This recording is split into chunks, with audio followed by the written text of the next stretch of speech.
Hello and welcome to the Rob Burgess Show. I'm of course your host, Rob Burgess. On this, our 276th episode, our returning guest is Ash Burgess. You first heard Ash Burgess on dozens of previous episodes of the podcast. For a complete list, check the show notes. Ash Burgess has a dusty degree in religious studies and an appetite for both high and low culture. She strives to celebrate the best of every season with her young children. Follow her on Instagram and subscribe to her YouTube channel. A quick programming note. In this episode, we reveal several spoilers for the TV show Severance. So if you haven't seen it yet, please do, but skip the last few minutes of this episode. And now on to the show. Did you say this is called the Very Springy episode? Yes. We usually do, I feel like Halloween. Mm-hmm. I feel like we do Thanksgiving, or? I think we've usually combined the... Thanksgiving and Christmas, usually. Or I think we usually combine the Thanksgiving into Halloween because it's more of like a True. Splinter's of Autumn, right? Yes. And I guess the So Thanksgiving usually folds into autumn. Yeah. But then I think we often do a Christmas one, too. Sometimes we've done a separate Christmas one. Sometimes we've used that as part of the Splendors of Autumn because, as you know, most of the Christmas season is actually in autumn. And even Christmas is technically like only 4 days into...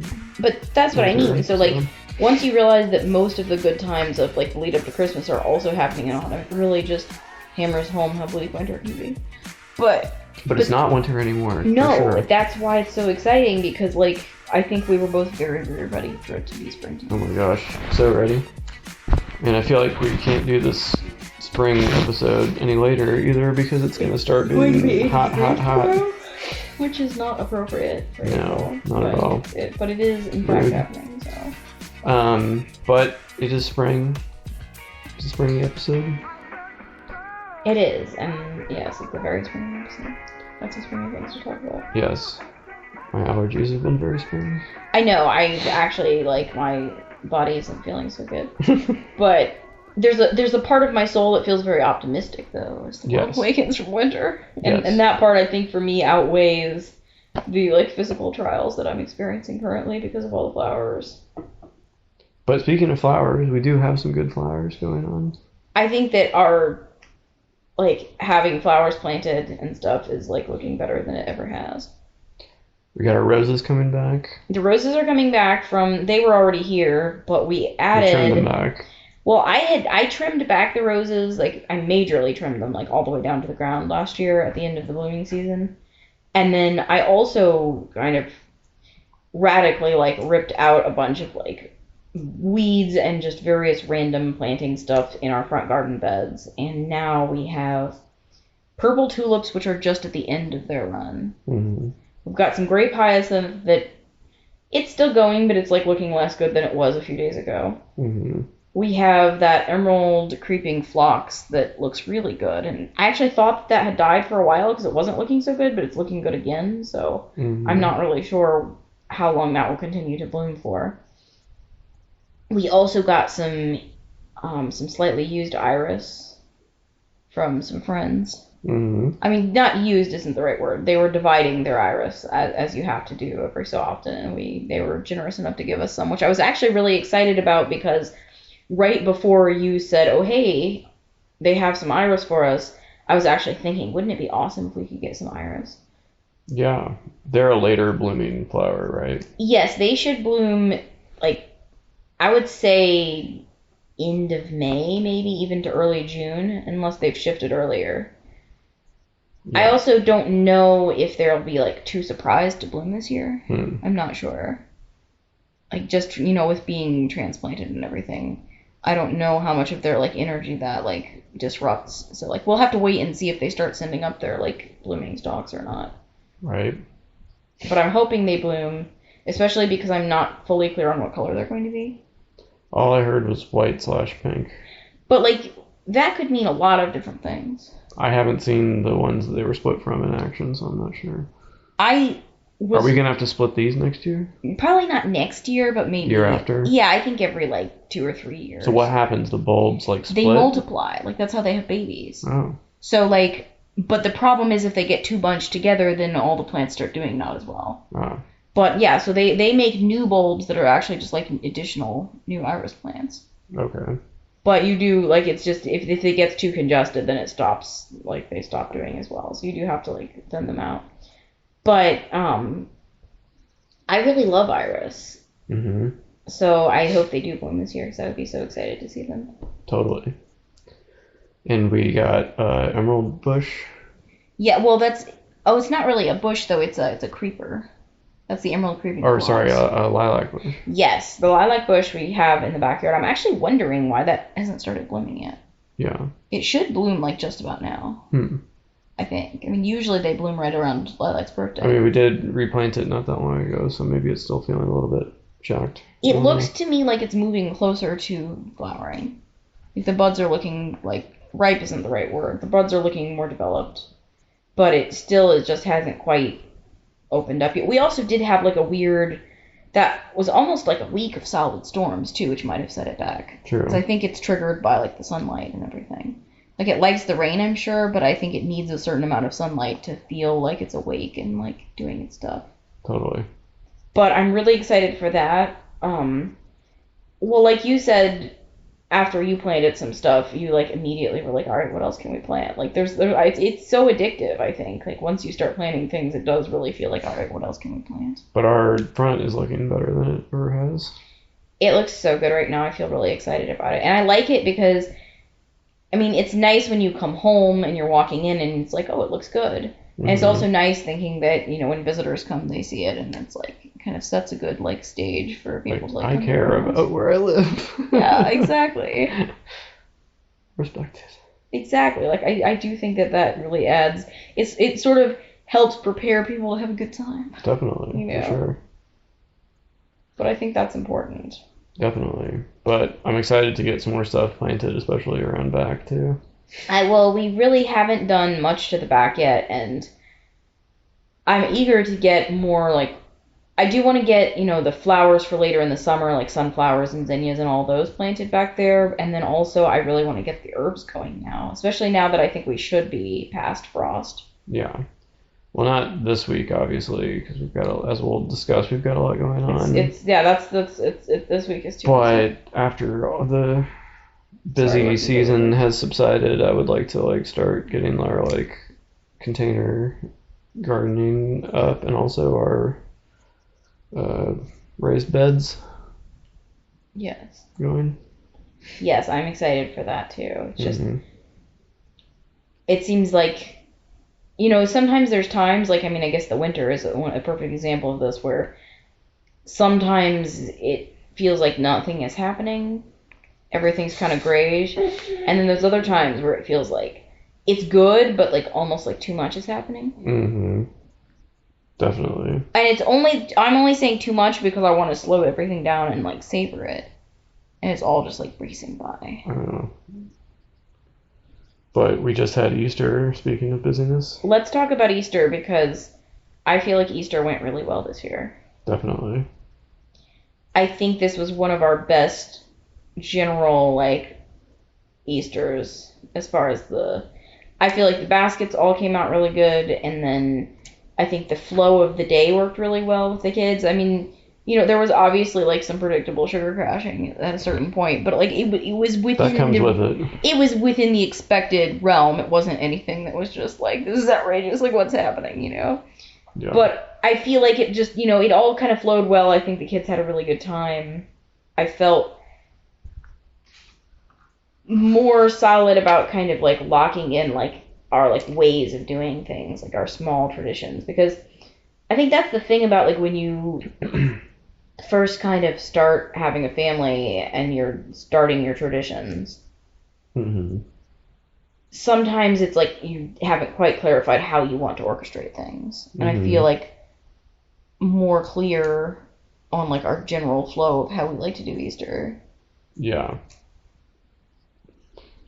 But I thought it was cool that Kingy got to have his... I mean, I know I've probably said this before, but, like, I feel like the first holiday with a child is... It's often more revered. You see, like, the merchandise, baby's first fill-in-the-blank holiday. First Easter, like, onesie or whatever. But I feel like on the first, especially if the kid is born close to when the holiday is, like, if your kid is born in November and it's like baby's first Christmas, it's like, you know, the baby's just kind of like Baby will there. technically be there, but they're not going to like really. I don't feel like they're with there Christmas. because they can't really do all the things that everyone else is doing. Like until like the next time around, it's like when the second time that's when they're like fully into it. And I feel like he was like fully into like the Easter this year. And I mean, being that his birthday is in late April, and last year I think Easter was in early April, he was almost 1, but I still feel like as an almost 1-year-old, he was still kind of a mild or moderate participant. Yes, he was definitely a full participant this year.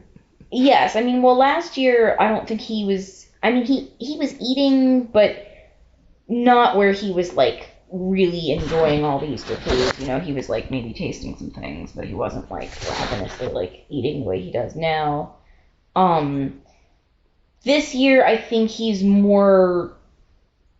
Not that he wasn't perceptive last year, but more outwardly perceptive and like trying to fall in step with the other kids. So picking up on their excitement and kind of modeling what they are doing and being very, very excited to do whatever it is that they're doing. So he was very much swept up in their excitement, I think. And Easter egg hunt, he was able to Easter egg hunt this year. Totally.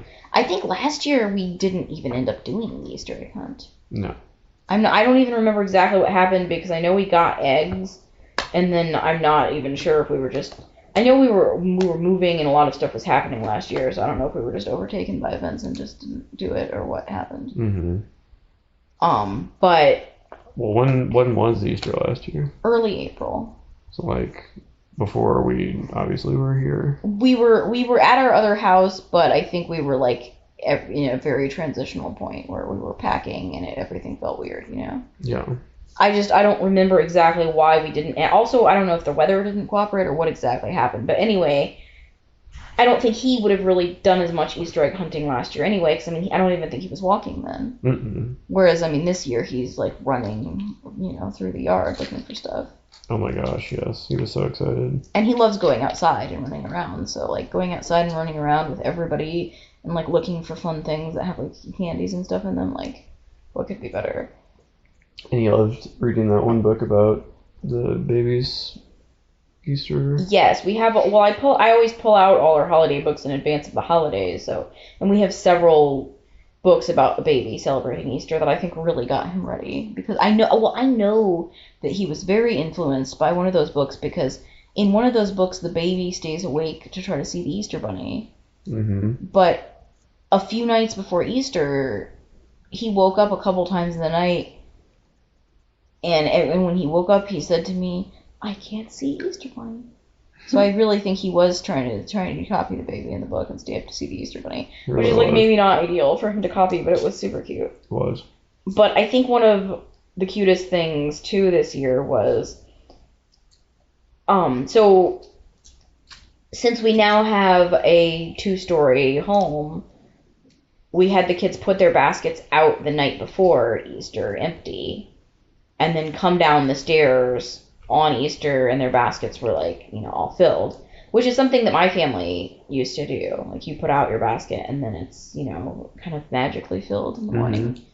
And when he came down the stairs in the morning, I mean, I say that like obviously he was like holding your hand or you were carrying him. It's not like he came down the stairs by himself. But anyway, I was already waiting downstairs because I wanted to see the kids' faces when they came down and saw their baskets. And when you brought them down the stairs, we had gotten him that T-Rex. Well, it's not really a T-Rex. It's actually a velociraptor, I'm pretty sure. But there was a dinosaur. There was a dinosaur that he saw at the store really almost a couple months ago. Oh, not long ago. Not that long ago. It seems like a couple months. It was probably just a few weeks ago. There was like this really cool store that we went to that had like it was a garden center, but it had like a huge gift shop with like lots of like nice boutique-y things. And he saw this dinosaur and he wanted it, and he held it and carried it around in the store a little bit, and then we made him put it back because we don't usually like let our kids pick out stuff to buy when we're like out and about. So anyway, he was like pretty devastated when he had to put the dinosaur back. But we secretly went back and got it for him, and then it was like sitting on top of it, barely fitting in, maybe even not. Like, I don't know if you would describe it as fitting in his Easter basket. It's a very large dinosaur. But when he came down the stairs, I heard him call out, "My T-Rex!" Like, he saw it and he recognized it. And I mean, in his heart, it was already his. So Of course. he was very excited to have it back. I was excited for him. I was excited for him too. Like, it's like pretty much the thing you hope for when you give a child a gift is that they'll like exclaim in happiness, you know? And it has eaten several people already. Yes, and it wasn't just a short-lived like my T-Rex, I finally own you. It's like he's been just eating people with it constantly. Like, he's really experiencing like a dinosaur, like, I don't know what you would even call it. Fixation seems like a little bit too strong of a word, but I mean, he's just very into dinosaurs right now. He was playing with dinosaurs. He was being a dinosaur. Sometimes he'll be playing with the dinosaur, and then he gets so excited that he'll be playing with a toy, but then it's like his excitement grows so big that the toy kind of goes by the wayside, and he just then becomes the dinosaur.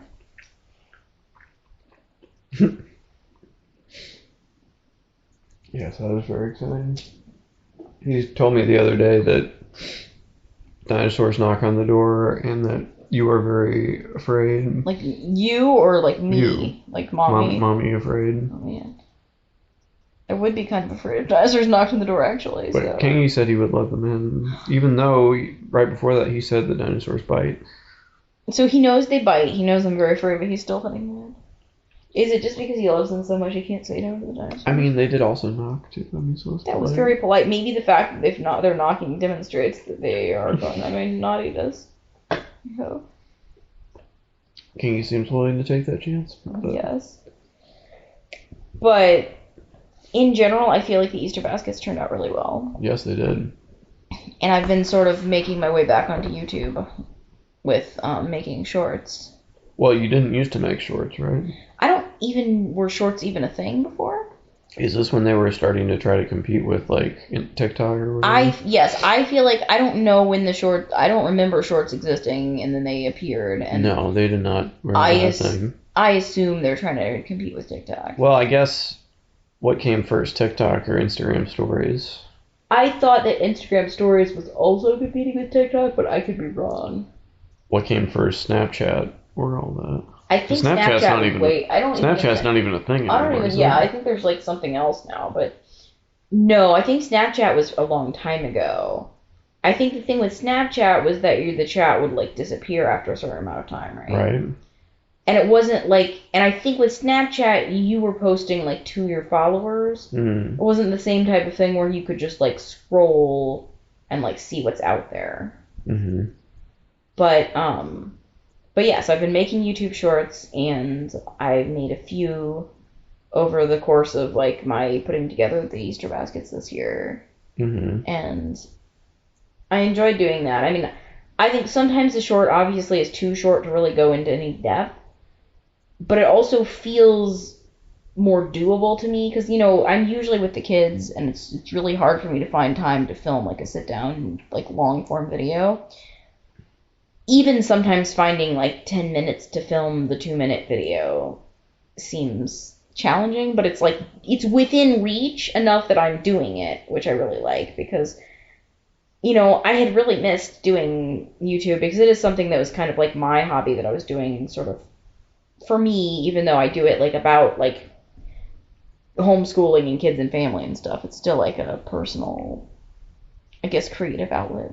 In a way. Well, we've talked about this before, but you've gotten some traction with like some of the videos you made a while back, but like you said, those were very labor intensive and are much longer than these YouTube shorts, which, you know, are very doable.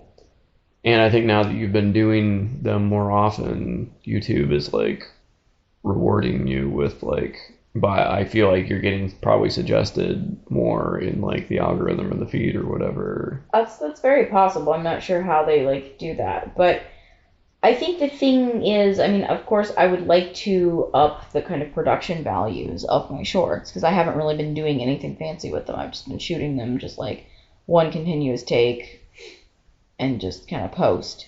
Whereas some people's shorts are definitely like there's editing and there's like music and all kinds of stuff, and I haven't been doing any of that. But you think that makes them more successful? Sometimes. I mean, I enjoy watching things with higher production values. But the thing for me right now is just I'm trying to teach myself how to balance between having all these ideas about how I would ideally like to make something versus I want to strive towards making something that I'm proud of, but also at the same time not let all of my ideas about how something could be the best stop me from making something at all, you know? Definitely. And I think with the shorts, it's just I've just decided to give myself permission just to kind of do them in just sort of the simplest way possible. Definitely. But anyway, interestingly enough, so I did quite a few shorts actually. I did a couple about the kids' Easter stuff, and then I did one about what I got you for Easter, and I did one about what you got me for Easter. And interestingly enough, the adult ones, not adult in like the adult, but like the what I got you for Easter and the what you got me for Easter ones have actually done the best of those. Now, I think part of that is timing. Like with the one that I did on what I got you for Easter, I posted it, I think, pretty much exactly a week before Easter, which I believe is probably the exact right time to post that video, because I'm thinking, like, if you're, like, looking for ideas of what to get your husband for Easter, that's probably about the time where someone who isn't, like, obsessively planning in advance, but also isn't just planning to, like, emergently surge into the store the night before is thinking, Easter's next week, I should get something for my husband. You know, so I feel like I caught that at the right moment probably for that. And then I was a little bit surprised, though, that the one that I did on what you got me for Easter has done not as well as the one on what I got you, but considering that I did that after the fact of Easter, I was actually pretty surprised at how many views it's gotten. Good. So maybe people are really interested in seeing what husbands and wives give to each other. Also, did some people, like, I don't want to say mistakenly, but, like, accidentally go to the video because since I, you know, it's like, what did my husband get me for Easter, or as his wife, or whatever. You know, those are different hashtags, and, like, that could like, put you in a whole other arena with, like, different content that's, like, different than normally, because I'm normally just talking about, like, my kids and being a mom and stuff. But you use keywords and hashtags, right? Yeah, I mean, I don't really fully understand keywords, but I use hashtags. And I use words that I think a person could be searching for, if that's what you mean by keyword. Well, there's usually a separate area for keywords or SEO. I don't think that there is that in in short. Well, I still think that what words you choose to use, I mean, because, like, I've had training at work about search engine optimization and how you should, like, smash as many keywords that you think people would search for right at the beginning of, like, the, like, text, you know what I mean? It's like, my general plan for figuring out how to title my videos, which I feel like seems to be working well, is if I can find other videos that are, like, on the same topic of what my video is, that are doing well, and see how they titled them, and if appropriate, use those titlings for inspiration, I feel like. Because I think part of it is, you know, it's not only is it what is this video about, but it's like when someone searches for this, how do they word that? How do they think about it? You know what I mean? Right. But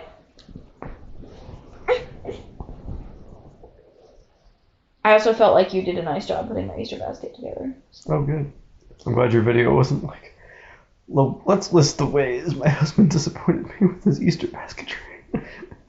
I mean, I feel like what, like, how terrible of a person, though, would you have to be to make that video? I mean, you might get a lot of views, though. Yeah, but, like, would it be, like... It'd be the wrong kind of I think views. it would be a combination of people who would, like, be hating you. Yeah. And being, like, what kind of, like, entitled biatches are you? And, like... and... But people, you know, people hate watch stuff. Yeah, so I'm saying that I think I would get views from that. You don't want to get hate watched. That's not really, that's not my, like, that's not really what I'm trying to do. And I think the other people watching would be maybe people that are, like, sad. Like, would I be, like, sad fishing, maybe? Like, Yes, definitely. Because there are people that make videos about, like, how terrible their spouses are. I was just about to say, but those are not the kind of people that I want to be in company with. Like, that's kind of, like, the opposite of my vibe. Do you watch videos like that? No, but I'm just, like, aware that those people exist, yeah. Like, those aren't the kind of things that I want to see. No. Or, like, be lumped in among. But I am aware, I've, like, tangentially become aware of the fact that there are people that make videos like that due to my interest in people that make videos gossiping about the worst people on the internet. I'm sure there are, like, male equivalents for that, for, like, people that are like, my wife. Yes, well, actually, there's a guy, I don't want to go off on, like, a strange, like, side alley or whatever about this, but there's a guy that I've heard of that makes videos, I think he's called, like, the Solo Dad or something, and they're all about, like, him, like, I'm gonna air quotes, like, solo parenting, and like, and being poor, but, like, as far as I can tell, people are angry because he's neither a single parent nor is he poor. So he's a rich partnered person? I mean, maybe not rich, but he's like a doing all right.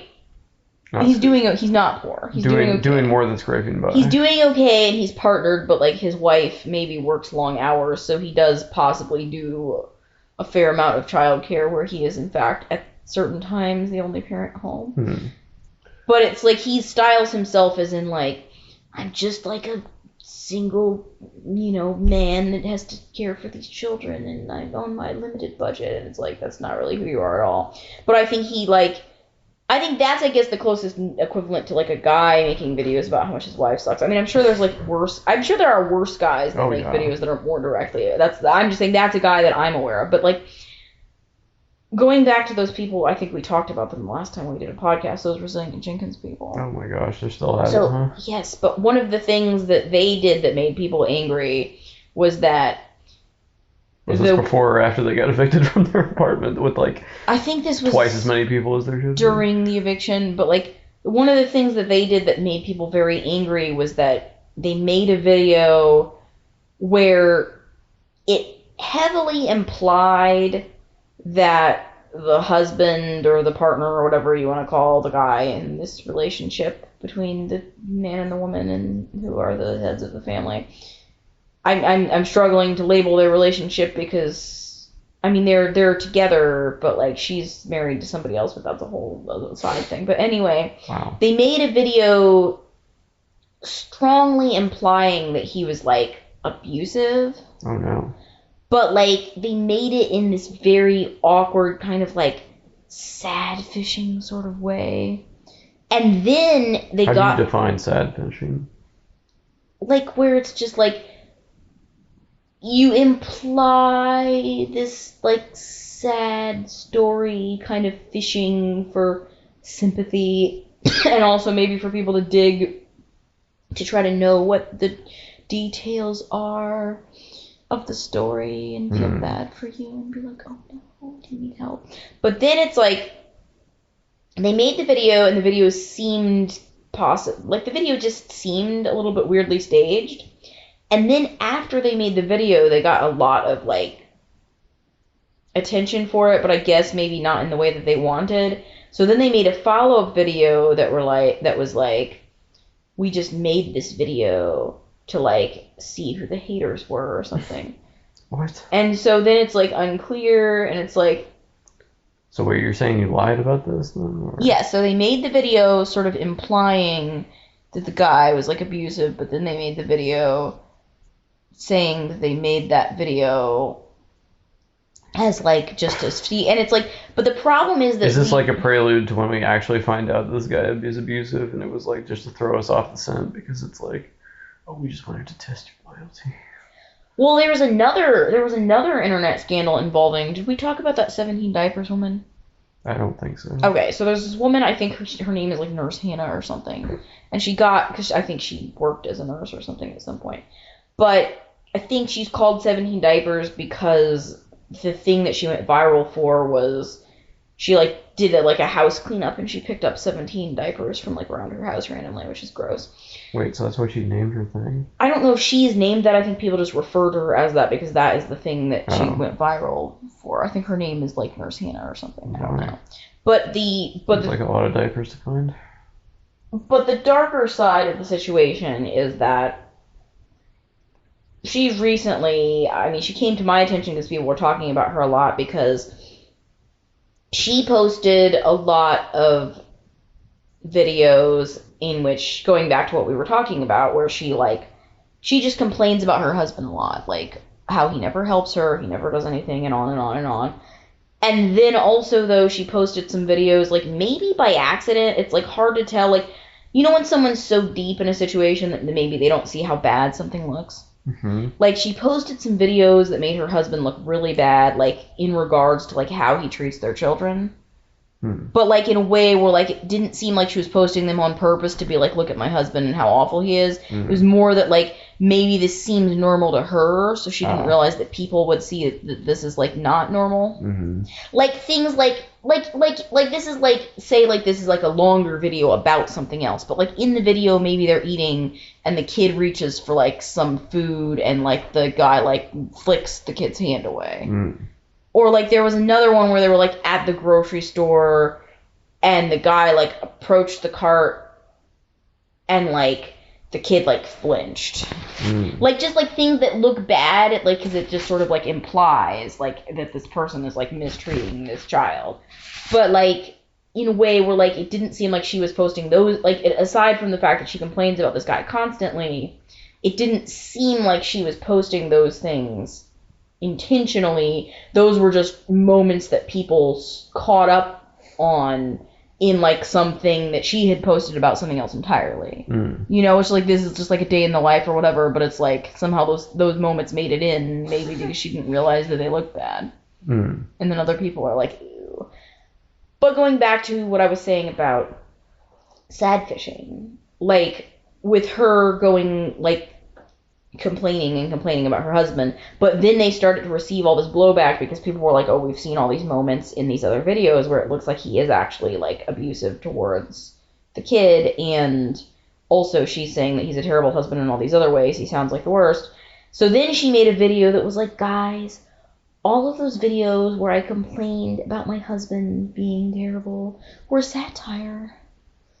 But, like, she doesn't, like, elaborate on that to be like, what about that was satire? Of you just what being, was like... funny about that?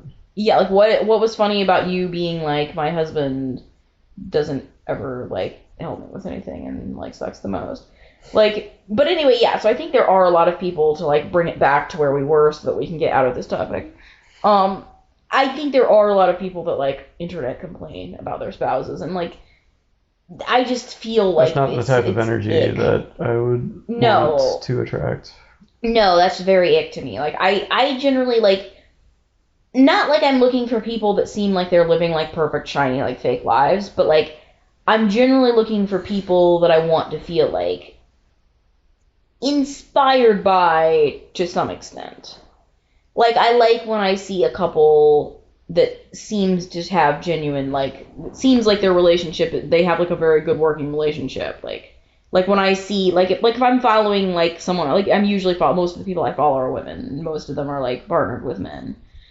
If I see from what they show in their videos that, like, they seem to really like their partner, and that they seem to have a good partnership, at least from what they reveal in the videos. That, to me, is, like, I like to see that. That's more interesting to me. Because I'm looking for things that are, like, yes. You know, not like, no. Like, that's a succinct way to put it. But you see what I'm saying. It's like... Yeah, I don't really, like, get into that kind of thing either. It seems like very low energy that I'm not trying to, like... Yeah, that's not the kind of energy I'm trying to bring into my own life. And it's also just like, I mean, it's kind of like how I never loved the show Everybody Loves Raymond. Yeah, I never found that entertaining. I found that show to be extremely depressing. Yeah. But I always wondered if maybe a, like, large population of the people that like that show hate also, their spouse. Yes, hate their spouse, and or just, like, in general...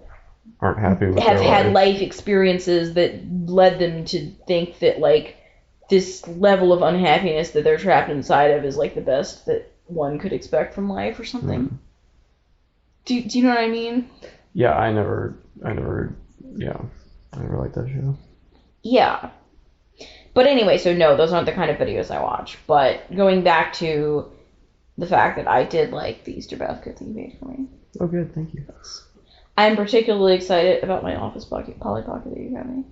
I was very impressed by the level of detail that it had. It's the level of detail on something like that really makes the whole thing. Because otherwise it's like, why am I paying this much money for this? Yes. But that's what you're paying for. You're paying for the detail, I think. I only think I would enjoy it more if I actually had, like, an office job, because that would be the perfect thing to, like, put on your desk.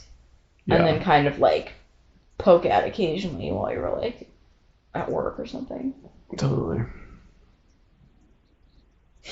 But I like the bat and Kevin's chili and teapot, and what are some of the other accessories? I appreciate that there's a part where you can flip. Well, I appreciate that it includes the main office floor, Michael's office, and the conference room, and then also the air ducts with Angela's cat and the bat. Yes. Mm-hmm. And then there's also a sign that you could flip to transform it, so it either says Dunder Mifflin or it says Michael Scott Paper Company. Nice. I like that a lot. Yes. I think that since they obviously couldn't choose all of the characters, I appreciate who they chose. Because they have, obviously, you know, Michael, Jim, Pam, Dwight. But then after that, it's like they were only going to do, I think, 2 more, which is really not enough. But I do appreciate that they Kevin went and Kelly? Kevin and Kelly. So we didn't have, like, Andy or... No, which is unfortunate, but I think it's a combination. Angela. Yeah, I mean, there's a lot of people it's interesting that Angela's cat made it, but Angela didn't. But I kind of feel like that's partially why Angela's cat is there, because it's like a representation of Angela. Yeah. Also because I feel like, in some ways, I feel like when you have an ensemble cast, but you're only choosing some of them, you have to kind of choose to represent in certain ways. Like, for example, I see Kevin as in some ways being like, okay, they were only going to choose one person from accounting. Yes. And they probably wanted to choose him because he has the best accessories. True. And then I thought Kelly was an interesting choice. Yeah. But I mean, given that she also, you know, wrote for the show and stuff, I feel like that like kind of legitimizes her. Definitely. And I appreciate that they had like another woman, but not just like another love interest for one of the other people, you know. They didn't include Ryan? No. I also think some of it comes down to who can they make distinct enough so that they'd be recognizable as a Polly Pocket-sized Peg character. Yeah, I feel like if you just make like a white guy, it's like could be at least 3 different white guys. Exactly. It's like, wait, is that Ryan or is that Andy? Yeah, no, exactly. Whereas Kelly, especially when you've already got Jim and Michael and Dwight, you know. And when you're working in like Polly Pocket-sized, you have to be like, is there something about this person that's distinct enough that we'll immediately be able to accept that it's them? So like, with the Kelly character, she's wearing like a bright pink outfit. And she has her like... And she's obviously... casual day hat? Yes, but even without wearing the casual day hat, because that's like an optional accessory.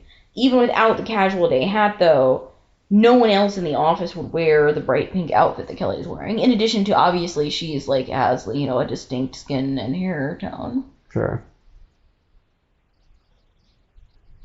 Whereas, yeah, with Ryan, it's like, how do we know that this is Ryan? And I feel like Ryan and Oscar have, while in real life they don't look that similar at all, they have similarly enough like hair color that I feel like in like Polly Pocket-sized form it might be hard to distinguish them. Totally. You know. You have a Friends one too? I do. But I almost like my Friends one less now because I like the Office one so much more. Like, I really like the Friends one, don't get me wrong. Also, you know what I just realized that's fun? The Friends one and the Office one are both, they're both, like, coffee cups. Nice. That's very exciting. It actually goes with my collection of coffee cup squishmallows, too, so that's actually all coming together now. I got you that, too. Yes, which I was very excited by because I have a Christmas one that's like a gingerbread latte that has a gingerbread person, and this one is an Easter. I'm not sure what kind of drink she is, but she has like a marshmallow peep sticking out of her whipped cream, like like the bunny one, not the bird one. I never know what the backstory is to these squishmallows that I keep buying. But you can tell that she's a drink. Yeah, sure. And she definitely looks like she might have like some kind of chocolate syrup. Sure, yeah, absolutely. I'm not sure what the weird blue squiggle is. Like, is that like a flavoring or... I'm not sure what flavor she is. You know what's funny? I was thinking about the other day, though. Because now, I mean, I can officially say I collect these now that I have, like, 4 of them. The, like, Squishmallow drinks. I like collecting these type of Squishmallows that look like the drinks, but I don't actually drink those type of drinks. No. Like, I like making them, like, when I worked at Starbucks. But I don't actually want to drink these things, like concoctions, where there's like the whipped cream and the syrups and the dripping and the squelching. And like, you don't like cream food or drink? Generally, no. I mean, I'm like an Americano or like a black coffee. But that's kind of the antithesis of the like Squishmallows that I collect that have like syrup drizzled on top of whipped cream and floating with like syrup and like... I mean, they're definitely more decorative than your Americano or your cup of black coffee. But I appreciate the decoration. I think I just don't want to, like, consume it. If that makes sense. Yeah, I like those drinks okay. Yeah. I do just kind of like generally like coffee, just regular coffee. Yeah, you're not against those drinks, but you're definitely not, like, ordering them either. No. But I think there are some people that are more like actually ordering the drinks. Like orange mocha frappuccinos. The person at Starbucks today wrote my name as Rob with an exclamation mark. Rob. Just that seems intense. I feel like lately Starbucks has been doing more like cup like art. Yeah, I think they've been encouraging that more. Like there were cats one day. And then I feel like there's been like some smiley faces and some random other things like that. For sure. Which, I mean, is cute, I guess. As long as they're not being like... I feel like it's like... judged on like how much time they put into like... Yeah, if you're like having to hurry and like put a friendly doodle on the cup while like the line is backing up, I feel like that could get stressful. If there's a spare moment and you want to, everybody's sure, go ahead, that's fine. Yeah. That's a nice touch. Yeah, I think that's super fair. I'm sure they've done some sort of focus group or something where they're like, people feel more personally well served when there's a friendly picture on their cup. Yes, exactly. But how did you think that the kids' Easter baskets came out this year? Oh, great. Everyone loved everything they got. Thought the Ninja Turtles were a big hit. Yeah, and that was one of those sort of later additions. Because I always start out with kind of like my basic, like, I always get the kids some kind of shoes. Which is maybe like extravagant for an Easter basket, but it's something that I would otherwise just have to randomly buy them. So my fantasy is that somehow they like will be more excited and more appreciative of the shoes if they're like an Easter gift instead of just like something that randomly arrives in the closet, But I always start out with like shoes. Sometimes I'll do a swimsuit, sometimes pajamas, things like that. And then I feel like towards the end is when I add in the things that are a little bit more like questionable. Mm-hmm. But those Ninja Turtles, when I ordered the set of Ninja Turtles, I was actually thinking I might give them all to Lilac, like for her birthday or something. And then I forget what happened that led me to just giving one to each of them, but I think that was absolutely the right move because they've been all like playing with them together. Mm-hmm. Definitely. Well, and I'm trying to remember too, like, not to accidentally, like, for, like, gendering reasons, not give certain people things that they might like not give, not think to give the girls, like, Ninja Turtles, even though they might like the Ninja Turtles a lot, you know? Like, I want to make sure I don't, like, make the mistake of always, like, forgetting that kind of stuff. Mm-hmm. Definitely. But I think that was why I was going to give them to Lilac originally, is that Lilac is, like, super into the Ninja Turtles. Totally. And there was that one day when we got the coloring books, and we got Cap a Ninja Turtle coloring book, and Lilac was like, I want one too. So then I think I was thinking, like, oh, I should get her some kind of turtles. Definitely. Also, I think that was combined with, so the Ninja Turtles we put in the Easter baskets are, like, they're those Gujitsu, like, the stretchy, squishy ones. Mm-hmm.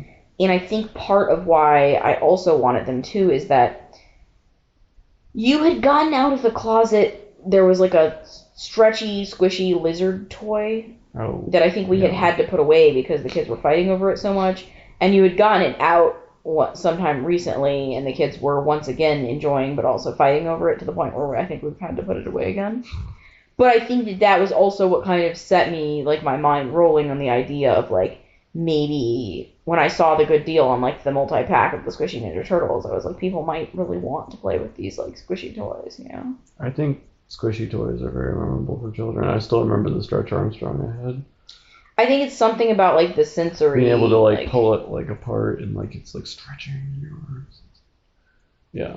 It's very tactile. Yes. And, I mean, we like those, too, because, I mean, it's like I got you, like that Nito in your Easter basket, which is really just, like, a more, like, sophisticated version of, like, the squishy toy. It's really no different. It's just an acceptable thing for an adult to be.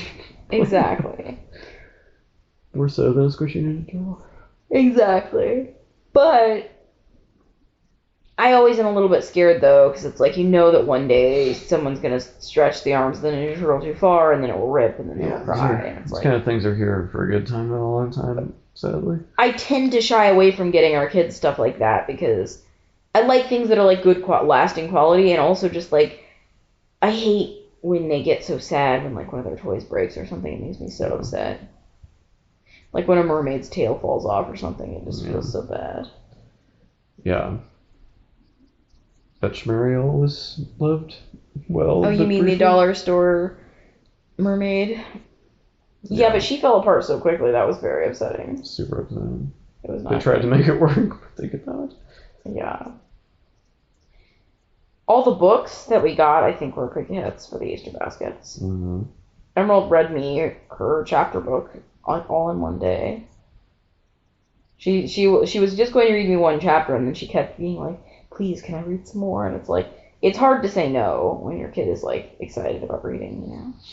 Yeah, you don't want them to look back at the movie of their childhood and you be like, no, I will not read to you, child. And she was having such a good time. Like, she was like, please, let's read another chapter. I just love reading. It's like, I can't say no to that. I know. Like the spirit of Charlotte Mason came onto your shoulder. It's like that. Exactly.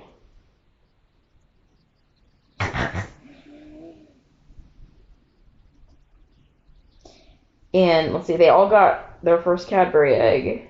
Yeah, they seem to like that. They did. I think everybody liked it. Mm-hmm.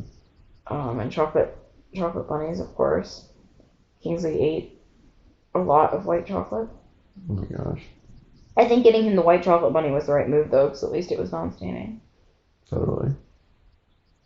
You know, I was thinking, though, that would be such a cute theme to do for his birthday maybe next year. What's that? Like Easter. Not like Easter, but like Eastery things. Because think about it. You could decorate the cake with, like, chocolate bunnies. And, like, little, like, you know, like those, like, crunchy shell eggs and things. You know, Easter stuff is, like, half off right now. Sometimes more. Yeah, I mean, I think it's too late for us to, like, surge out and decorate his cake. No, I don't mean this year. I mean next year. Yeah. It's going to be so sweet. You get all the deals? Yeah. I think that could be super fun. Yes. But was there any more that you wanted to talk about Easter, or did you want to move on to talking about why we're so busy right now? Let's do it. It's the start of Birthday Palooza. Well, I've worked for almost a week because fully half of our family has birthdays. It's actually exactly half of our family. Exactly half of our family. Not just our family in general. I mean, we actually have more than that if you're counting family outside of this dwelling. Yeah. Even within our close extended family, there's several more birthdays. But like within this house, half of us are having birthdays over the next week and a half. Just week, yeah. It's joyful, and it's also a little bit overwhelming. So first up is Kingsley. Yeah, and I think that one is the one that's kind of emotional this year. Mm-hmm. I mean, I always get emotional at all of our kids' birthdays, but I think 2 is such a big birthday. Well, luckily I like to. Yeah, that's the thing. I've actually really enjoyed 2-year-olds a great deal.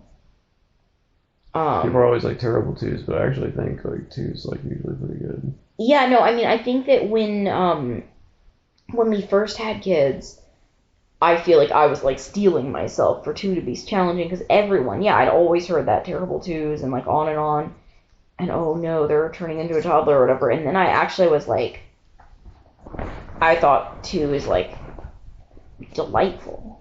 They really start becoming themselves, And they're talking more and more, and they're getting into their interests. Our 2-year-old Cap with his trains. Yes. Yeah, it's they have their things that they like, they're just super into. And also I think just since I breastfeed extendedly,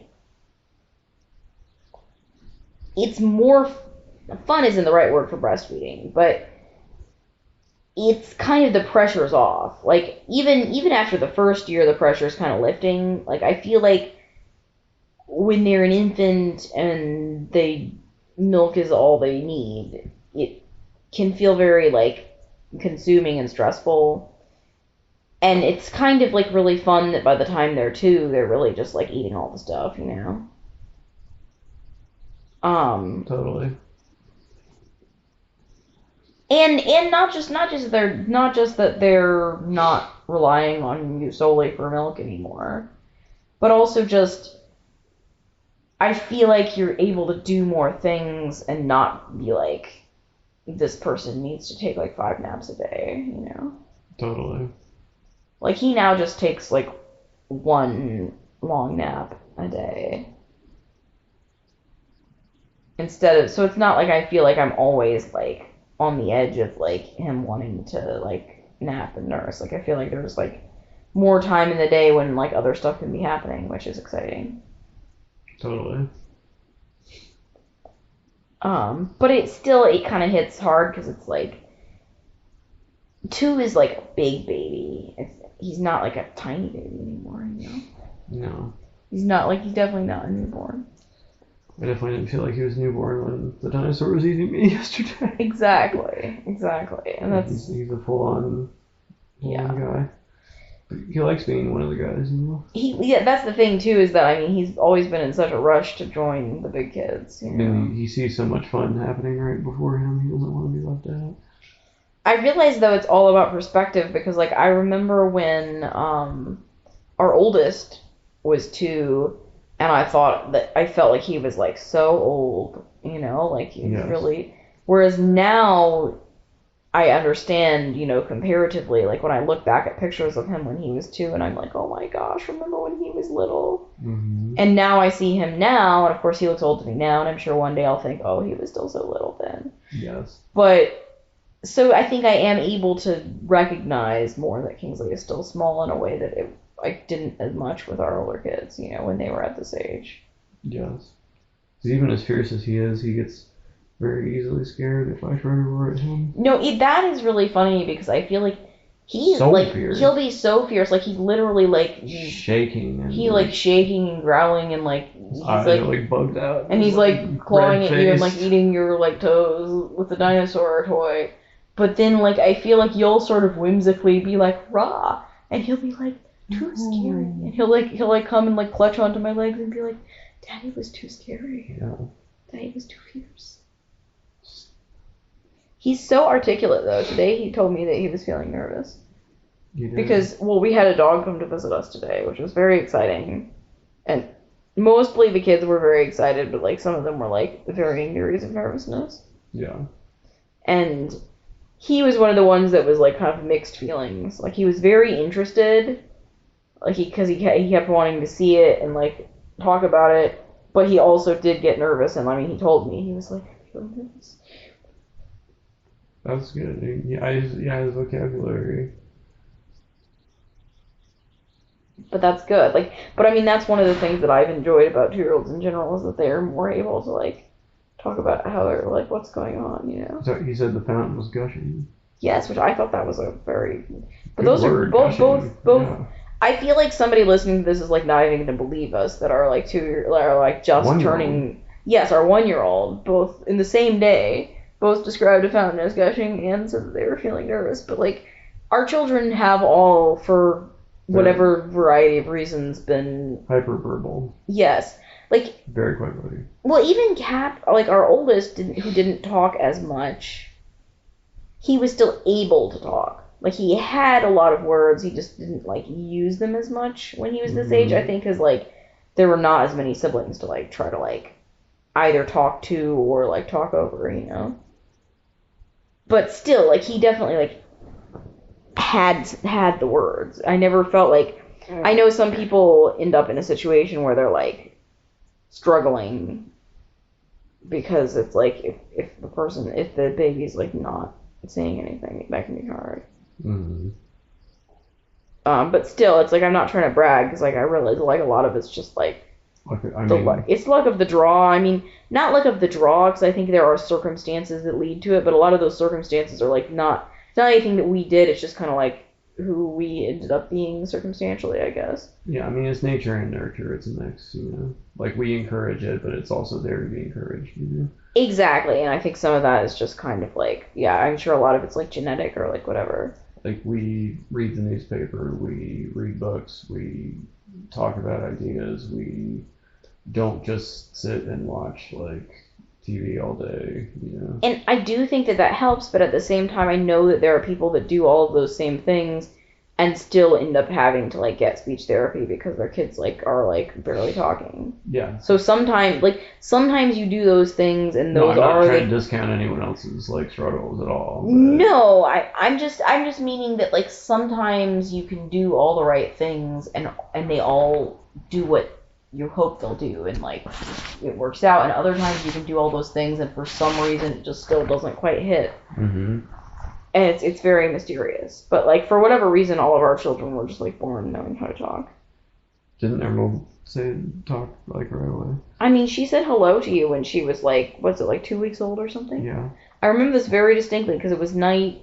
She was like in her bassinet and you like picked her up and you were like hi and she was like hello. And it's exactly the kind of thing your mother would do. I mean, then of course she obviously waited like a long time before she said anything else. Mm-hmm. But like, she definitely like in that moment I feel like wanted to communicate with you. Definitely. But I think that like, I think sometimes people discount babies' abilities just because they think, oh, you're not supposed to be able to do this, so they don't like notice what the babies can do, you know? It's like everything else, it's like a spectrum. It's not like babies are only capable of this. Every baby falls into this category. And it's like, well, most babies probably fit a certain trajectory. Some babies are super like advanced in certain ways, like right away. And maybe they're just like average in others, you know? Right. Like, I bet most babies don't say hello when they're 2 weeks old. But some do.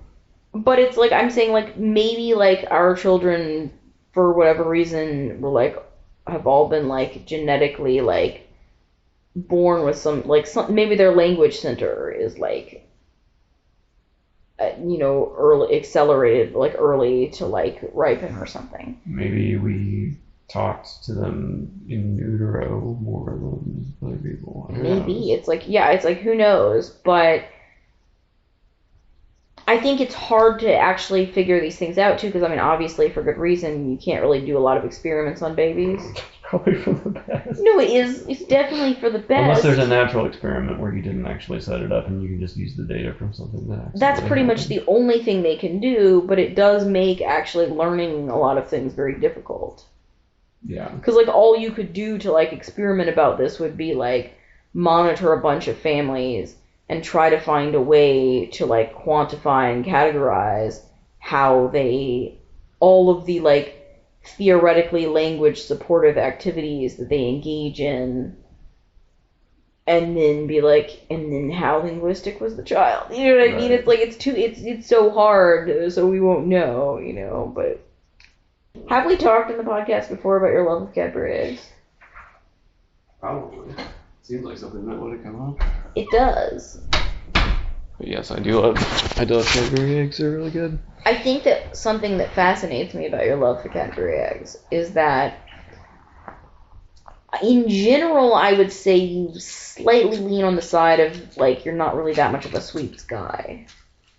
But Cadbury eggs seem, like, so incredibly over-the-top sweet. Just get right to the point, But I just mean, like, I feel like you don't tend to gravitate towards sweets. Like as far as, like, when you buy yourself, like, treaty snack type of things, they're usually more on the, like, savory to salty, like, side. Well, I don't try to, like, eat a lot of sugar. I used to take sugar in my coffee and tea, but I don't do that anymore. But that's the perfect point, though. It's like you don't take... to. You used to, but even then it's not like you loaded up. I think you used a normal amount of, like... I'd use 1 or 2 packets of sugar. I feel like that's probably, like, an average, like, sugaring.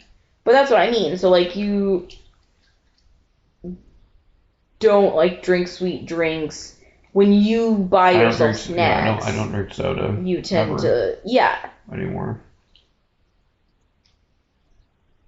But you also don't seem like you crave, like, I mean, I know that you like brownies and things like that, but, like... Occasionally. Exactly, occasionally. Like, I'm not saying you don't like sweet treats. I'm just saying I don't think of you as being, like, super into sweet treats. But Cadbury eggs are, like, one of the sweetest treats I can think of. And you like them... I mean, I think a lot of people like Cadbury eggs. Obviously, they're very popular.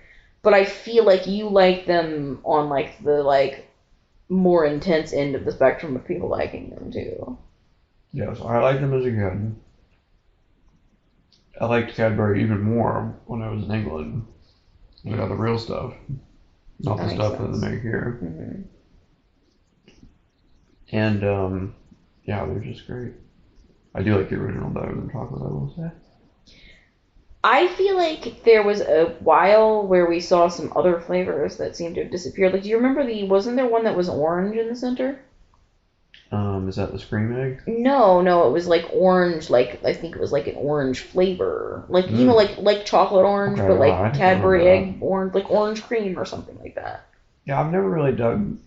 I mean, I like the Scream Eggs, but only because I didn't have an option to get the normal ones at Halloween. They were just like, hey, we're doing Scream Eggs now, briefly apparently, and then we're never going to do it again.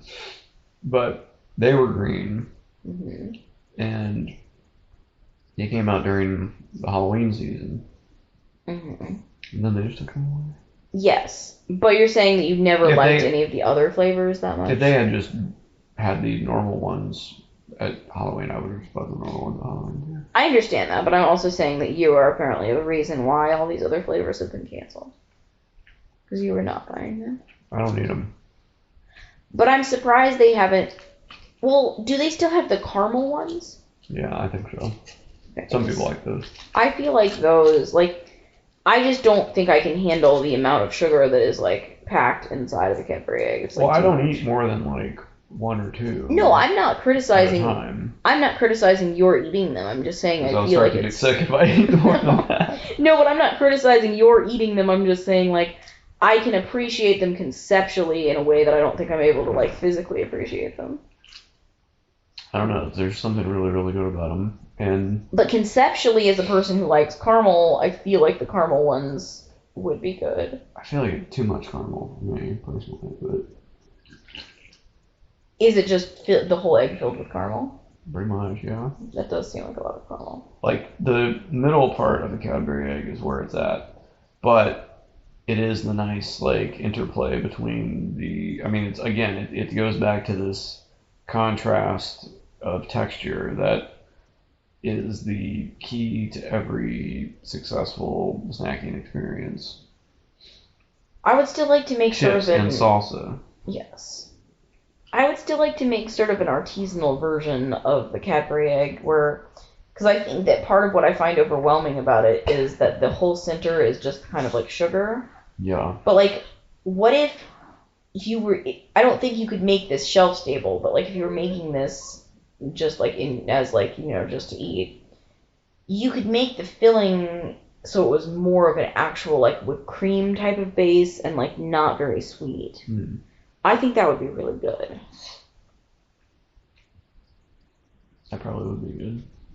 I think that all I need to do is get like a chocolate mold that's like the outside of the eggshell. And then we just have to figure out how to make the filling, and then it's totally off. Yep. Yeah. I like it. I'm totally willing to have that. But I feel like you would get offended if I ended up liking the commercially produced one more than the homemade one. Though. You would like the commercially produced one more. I already know it. But I still think I would probably like the other one better. It's like your family that likes the cranberry sauce and yeah, in the can. Yeah, in the can. Shape of the can. Yeah. But totally a natural thing. But I also, even though I like things from Starbucks, going back to drinks. I know you were thinking about that when you said the thing about how you'll like the. I like the Frappuccino from the bottle way more than the one in Starbucks. As a barista, I find that very upsetting. Something about it. It was my first experience with Starbucks too. Like before I ever even went into a Starbucks, I had one of those. So that was like my introduction to it. So I was like, ooh, what is this? But you know what startling Easter candy revelation I've had? What? Well, for our kids, Peeps are like traditional. It's unbelievable. Well, the thing is, it's because Emerald is collecting those little, like, the stuffed animals that come with them.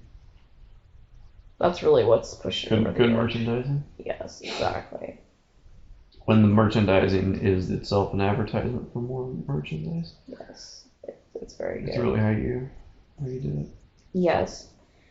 But let's talk more about the birthdays, because I think we just kind of left off talking about Kingsley's. Yeah, so then next up is Lilac. Yes, I am excited for her celebration because she's picked a sort of, not exactly unexpected, but like unexpected in the sense that like anyone who doesn't know her extremely well wouldn't automatically be like, oh, your little girl is turning 5. I'm sure she wants to have this as the theme for her birthday party. Well, I think we should back up and say that we saw The Little Mermaid at the drive-in movie theater. But she did not like it. Yeah, well, she didn't like it at the time. She liked the cartoon before that. And then has liked it since. I think, okay, when we saw it in the drive-in, I think she was just too young.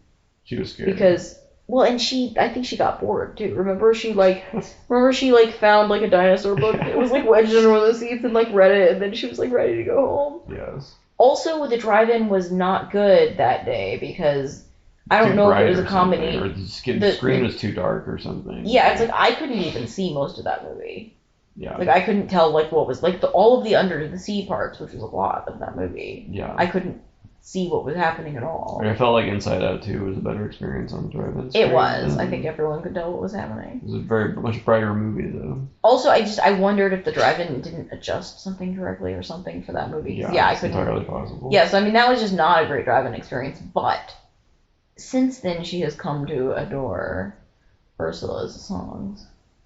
The whole soundtrack. Yeah, she loves the whole soundtrack, but she really enjoys her solo Big Bad song, Poor Unfortunate Souls. Yes. She's also, I think, generally just obsessed with mermaids and everything to do with them. And also, I mean, she's a very fiery and dramatic and, like, emotional personality. So I can see how, like, the villain's big song would appeal to her because it's a chance to really, like, play about, like, that level of drama that I feel like she experiences every day in her own life anyway. True.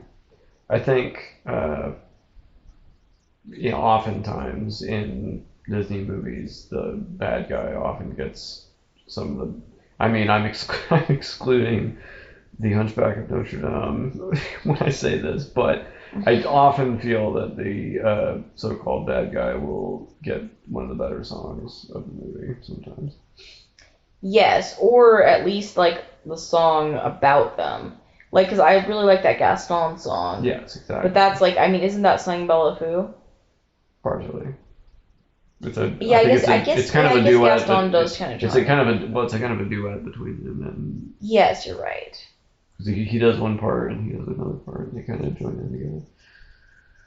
But I think Ursula is particularly appealing because she's not only does she have the great song, but I think even though she's, like, off-putting, it's easier to sort of understand who she is than some of the other Disney villains are, like, a little bit more, like, elusive. Mm-hmm. Like, no one well, it's kind of, I mean, Ursula kind of has, like, I don't know, like, almost like drag queen vibes or something. She's very brash and brassy, but that's a fun role to perform. Of course. But I think that's why Melissa McCarthy, like, was the perfect choice for that role. But no one can, like, perform the role of, like, Scar and quite, like, have that much fun, you know what I mean? It just doesn't lend itself to it. You know, like, some villains is not the same type of, like, theatricality that I think someone who enjoys theatricality... Okay, well, Scar is maybe the exception there, but... no, but he has a song. What's his song? Isn't it something about how he is angry about being Scar? I don't quite remember his song, but I feel like there is one. I remember songs from that movie, but not Scar's song. Yeah, maybe not, but still, my point, though, is that Ursula stands out in that there's a theatricality to her performance that makes her fun to pretend to be, whereas a lot of the other Disney villains aren't necessarily going to be fun to pretend to be. Like, no one is, like, pretending to be Jafar and, like, having a good time. True. Side note, I remember when they announced that it was going to be the Black Ariel. Remember how angry people were? Man, people were like, it was like the world was going to end. And, like, for a long time, and it's like, people were relax. So angry about it. Anyhow, I remember there was talk initially during the beginning stages of that where Lizzo was maybe going to be Ursula. I think that they wanted to balance it out by, like, having a white Ursula. Mm-hmm. So Lizzo would have been good as Ursula, but I do think that I think that it was probably a good move that they didn't make it, like, an all black cast, because then it sort of cheapens the fact that Ariel is black. Yeah. Because I think it was nice to have Ariel be a brown person. And Javier Bardem is, like, swarthy enough that you can, like, imagine that he was her dad. Well, I mean, I think he's meant to have, like, you know, been with various. Well, don't each of the like sisters have different mothers? I think they each represent one of the oceans. But don't they all have different mothers? I think that's implied in a way that's supposed to like maybe be glossed over by the children, but like definitely noticed. True. But I just mean like I think that having Ariel be brown in a world where mermaids are various colors, as well as there were various colored people on land. Yes. I think it does more to kind of show like integration and diversity versus if you just make it an all black cast, then it's kind of like you're going into like the Wiz territory. But that movie had other problems. Yes, but I just mean like when you make it an all one specific ethnicity cast, I think it doesn't do the same thing as far as like opening people's eyes to the idea that different people could be different. You know what I mean? Because then it's not... Because I think if you make it an all-black cast, it's never just Ariel, and she happens to be brown. It's always Black Ariel from the Black Ariel movie. Yeah. You know?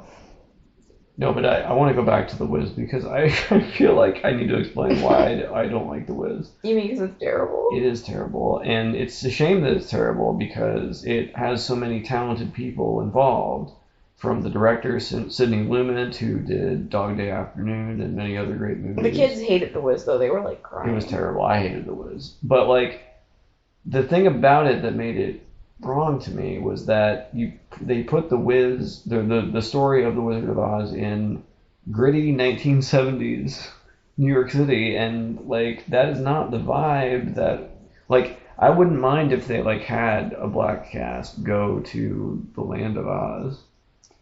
Well, I think that would be fine with me. I mean, and I think that would be like more enjoyable to watch.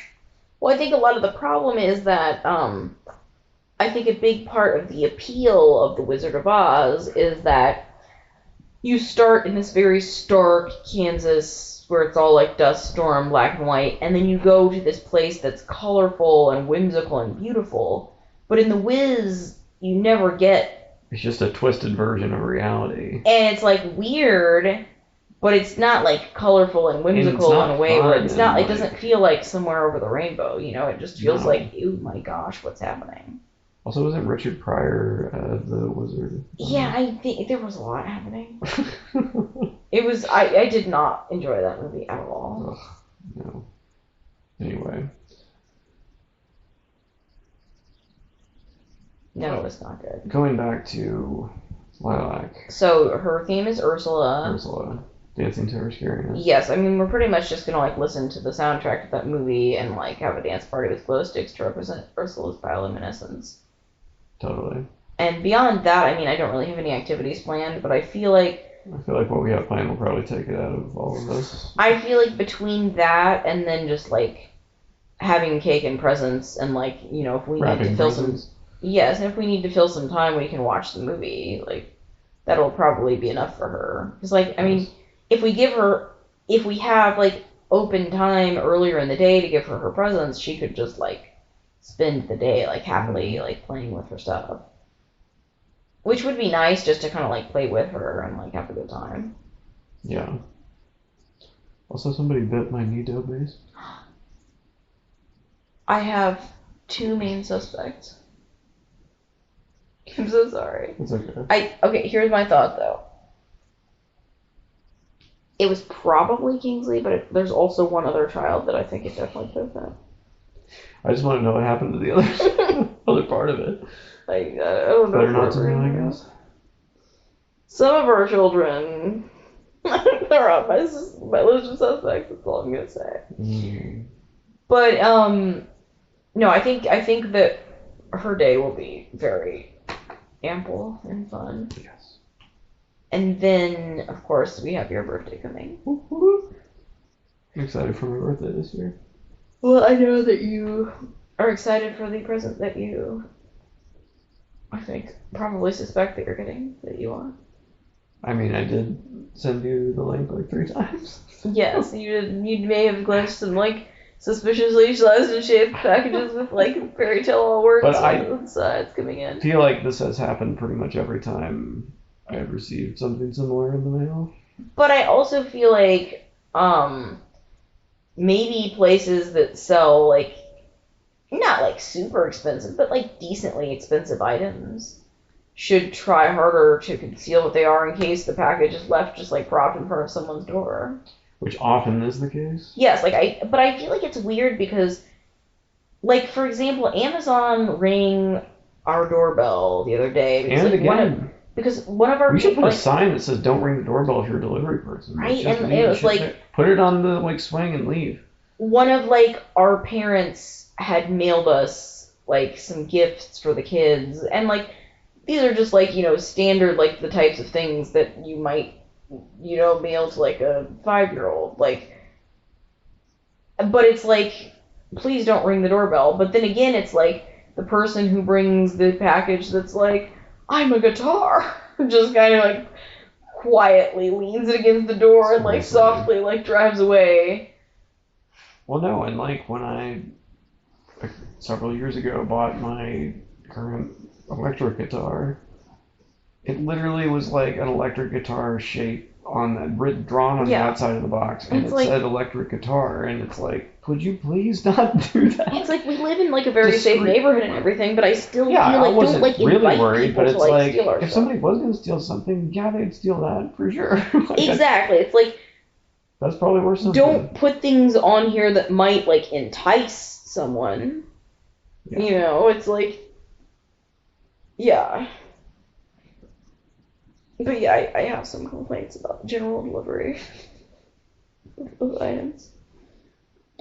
But I am super excited for the kids' presents. I do feel like shopping for Kingsley was the hardest this year. Yeah, I mean, like, it's kind of a hard age to shop for in some ways. Shopping for you is the easiest, obviously, because you just kind of were like, this is what I want. But like, 2 is hard because it's kind of like you're becoming this person with these interests and abilities, and a lot of things that are for a much younger child are like boring to you now. Yeah. But like the things that are most exciting are like maybe slightly age appropriate for you, or like slightly non-age appropriate, slightly out of range, you know. So yeah, I mean, so that presented like some challenge. But I'm looking forward to all the birthday meals. I think it's going to be a good string of food. You got a lot of very interesting mushrooms for Kingsley's meal. I did. We found this new, well, not new, sort of new in the last like year or two. At least since last year, because that's where we got all the cakes last year and also this year. Also, the price of the cake went up $3 from last year.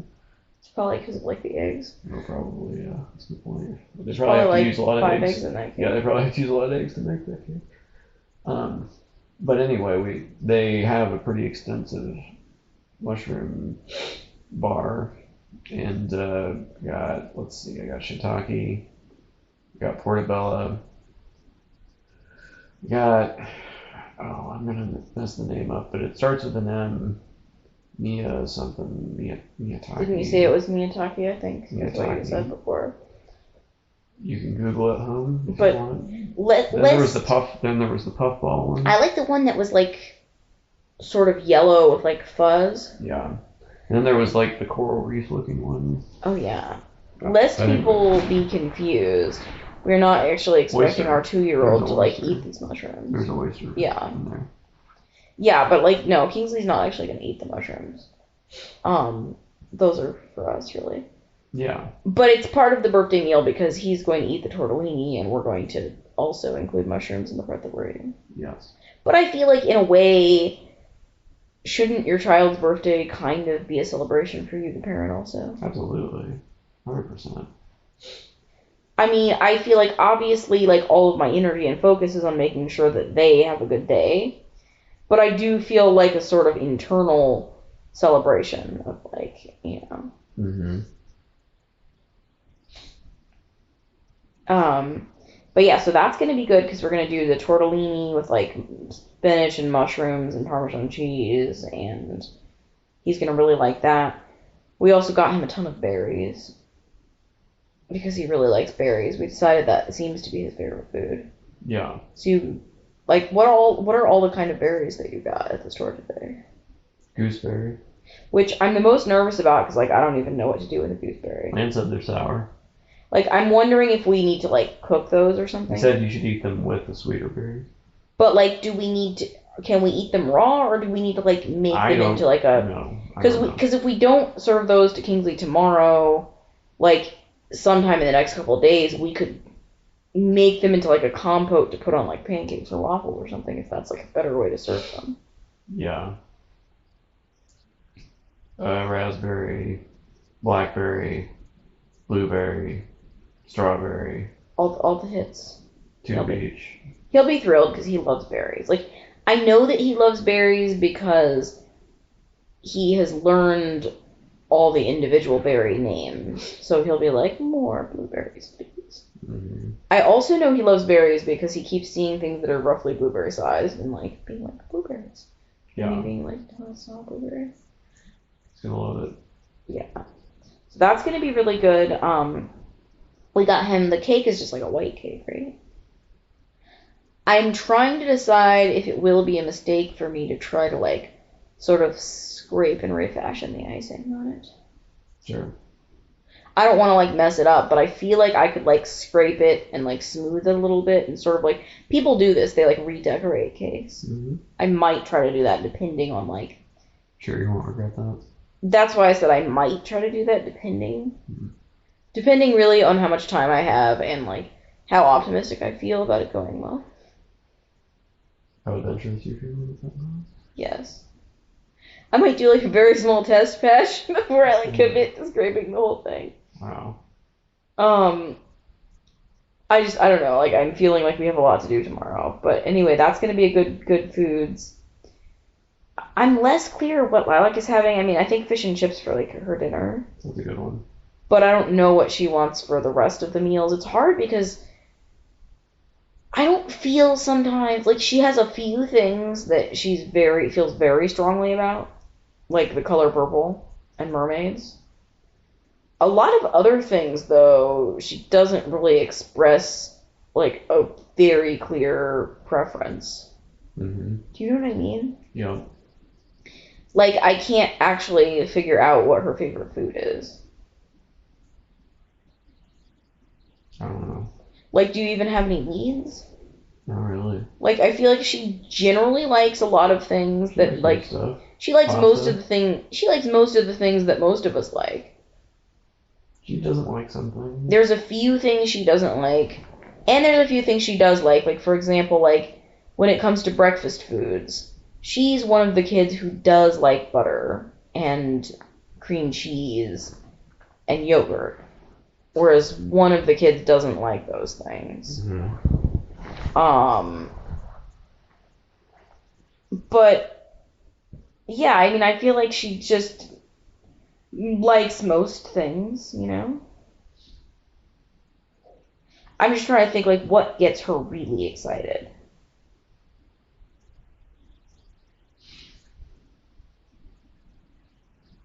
And, like, when I've asked her, like, oh, what do you want to eat for your birthday? She'll be like, we should have a cake. I know she's excited about the cake. But it's like she can't think beyond that to, like, what other food she wants to have. She wants strawberry cake and chocolate milk. She's been thinking about it ever since the last chocolate cake with chocolate girl she had. Yes. I feel like I'm just, like, not going to be able to get it together to, like, make the cake this year. Especially because I know she just wants the one from the store that has the chocolate curls. It's the chocolate curls. I do want to figure out how to make the cake. You just buy the chocolate curls? Maybe, but there's actually so much chocolate in those curls that I actually think we might, like, take a slight loss if we had to buy those. I actually did look up how to make the chocolate curls, though, and, like, I kind of do want to make her cake, though, because I feel like that chocolate cake is way too sweet. It's good, though. Yeah, but, like, I feel like I could make it better. You think all those cakes are too sweet? Yes, but I think especially that one. But she likes it?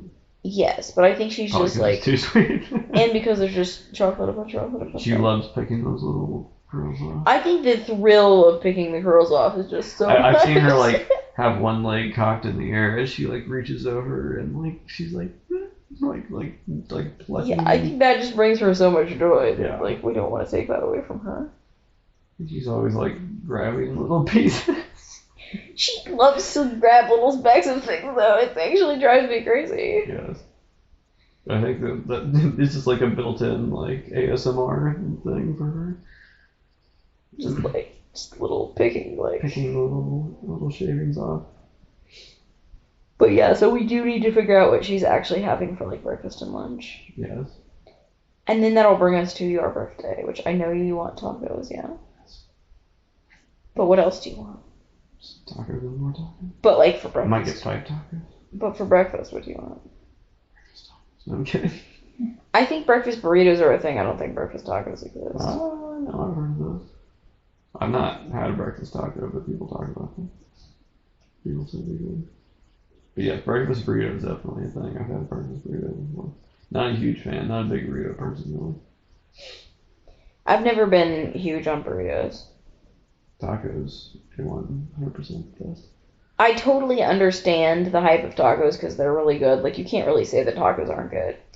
But even though, like, I totally understand the hype because I do agree that tacos are really good, I feel like if I wasn't around you or just, I guess, another equivalently taco eating person, it wouldn't occur to me to eat tacos very frequently.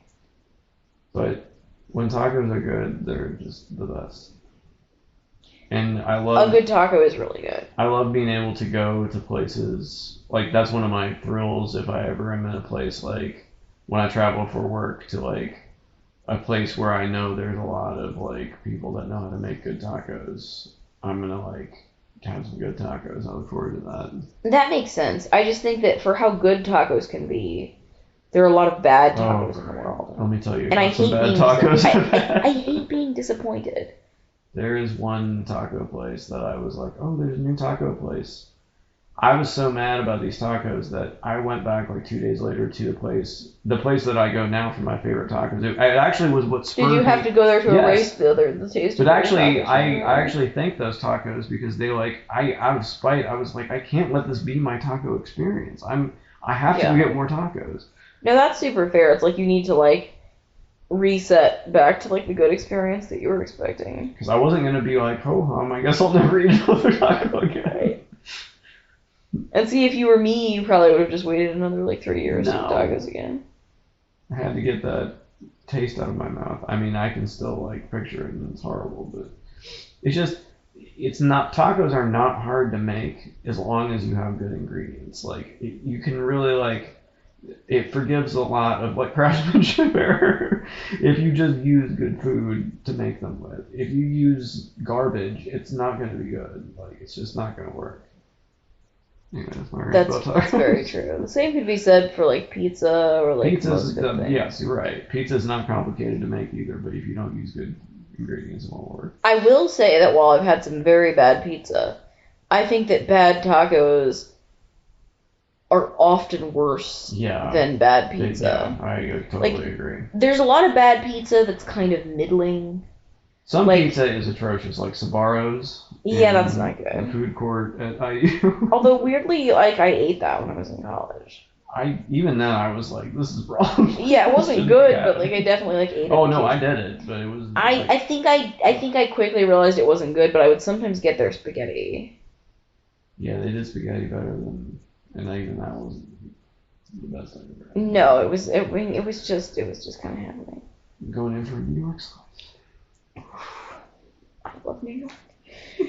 No, but I'm just saying, like, I think that there's a lot of pizza that's underwhelming, but still like feels like edible. I feel like when tacos are bad, sometimes they're so bad that it's just like outrageously bad. It's like, do you know what a taco is? Like, have you had one before? Because this is not that. But anyway, I know where to get the good tacos. So. That is good news. Beyond, like, the food, what are you most excited about for all these birthdays? Ooh. I'm excited to, like, celebrate the wonderful people that we have created. It is super fun. I mean, I think one of the like high points of being a parent is like getting to make your kid's birthday special. Definitely. Because I think they both appreciate, you know, a good birthday party. Yeah. I mean, I think they appreciate knowing that it's their day. I think Kingsley definitely knows that we're excited for him. Yeah. I'm also excited for Lilac's 5th birthday, because Emerald's 5th birthday was like my favorite birthday party I've ever been to. Oh my gosh, the unicorn birthday. I think I like maybe did too much for that birthday, because I'm never gonna be able to I'm never gonna be able to rise to that like level again. It was so good. I think that it was easy to make that good though, because like there's so much unicorn material available. But it just all came together. It really like flew over a rainbow, I think. It really did. Just jumped right over it. I think yes, that was a very good birthday. Yes. I mean, I think the unicorn theme just really it really happened. Yes. I think Lilac has a good theme going on. She's gonna get a lot of mileage out of that. Oh yeah. I think Kingsley's gonna enjoy his berries. Oh yeah. He loves berries. Yeah. Like he literally will eat berries. Like when I cut blueberries, like he'll eat them as fast as I can cut them. Like it's just like. Yeah, I mean, really, it's just like at a certain point, I have to be like, all right, that's all the ones I can give you. I'm sorry. And then he'll like scream and like pump his hand at me. Please. Very polite, but very passionate. But I think he'll be so excited when he sees all of the berries kind of like amassed together. I think he might be overwhelmed. Like that's going to be a lot of berries. Yeah, I mean, I hope that he like is able to enjoy the day tomorrow and doesn't get overwhelmed. Yeah. Because we have a lot of we have like a fun outing in the morning, and then like we're planning to come back and feed him cake and berries, and that might be a lot. It was still have some touring. Yeah, and I mean, if we have like an emergency and like aren't able to do all of like the cake and presents and stuff tomorrow, we can always spill him over into the next day as well, right? Totally. I mean, like it feels more special if we just like pack it in for the birthday, but like. I don't know what condition he's going to be in after all the celebrating. Totally. Because, yeah, it could be a lot. Do you have anything else about the birthdays? Was there anything I forgot to bring up? No. You've done a lot of work. Yeah, I've been knowing that this very intense period of birthdays was coming.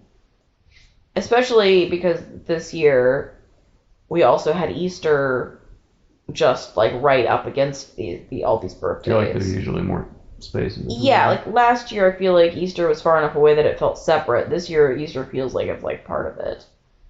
So knowing that all that was happening, plus I mean we also, like we said, there's also other family birthdays all throughout this period here. So just knowing this was coming, I started preparing way in advance.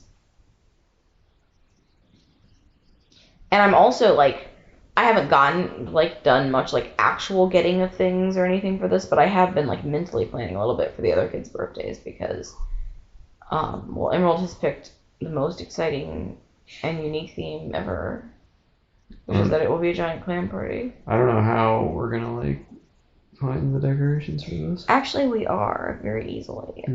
Since I've started, like, keeping my eyes open, I've realized that it's all coming together.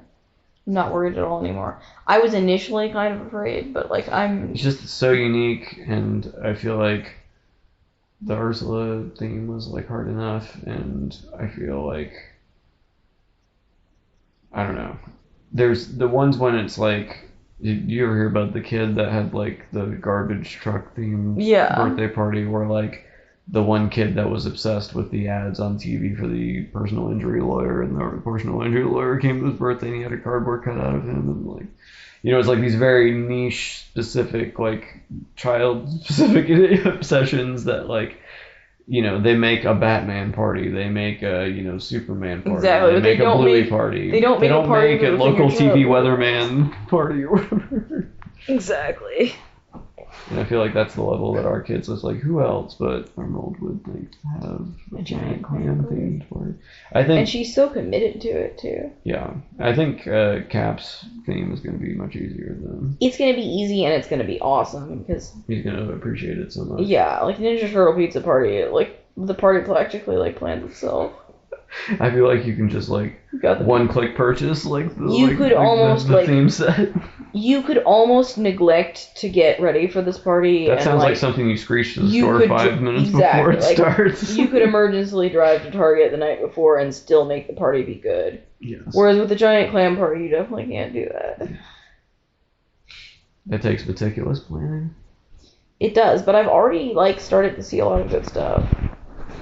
Just from general under the sea accessories? Well, I didn't buy these yet because I was just focused on the birthdays at hand. But when I was looking for birthday supplies for you guys, I did see seashell shaped giant clamshell shaped plates.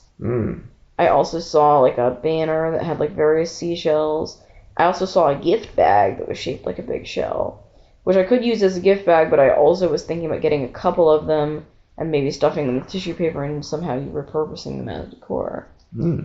I was thinking about making Madeline cookies. Oh yeah. And then, but then fanning them together so that they look like they're kind of like the segments joining together of the big clamshell, on top of the cake, and then kind of sticking them together with icing between them. I think it will look very, very clam-like. Totally. So I actually it is actually coming together shockingly. Yeah. And then you got your birthday?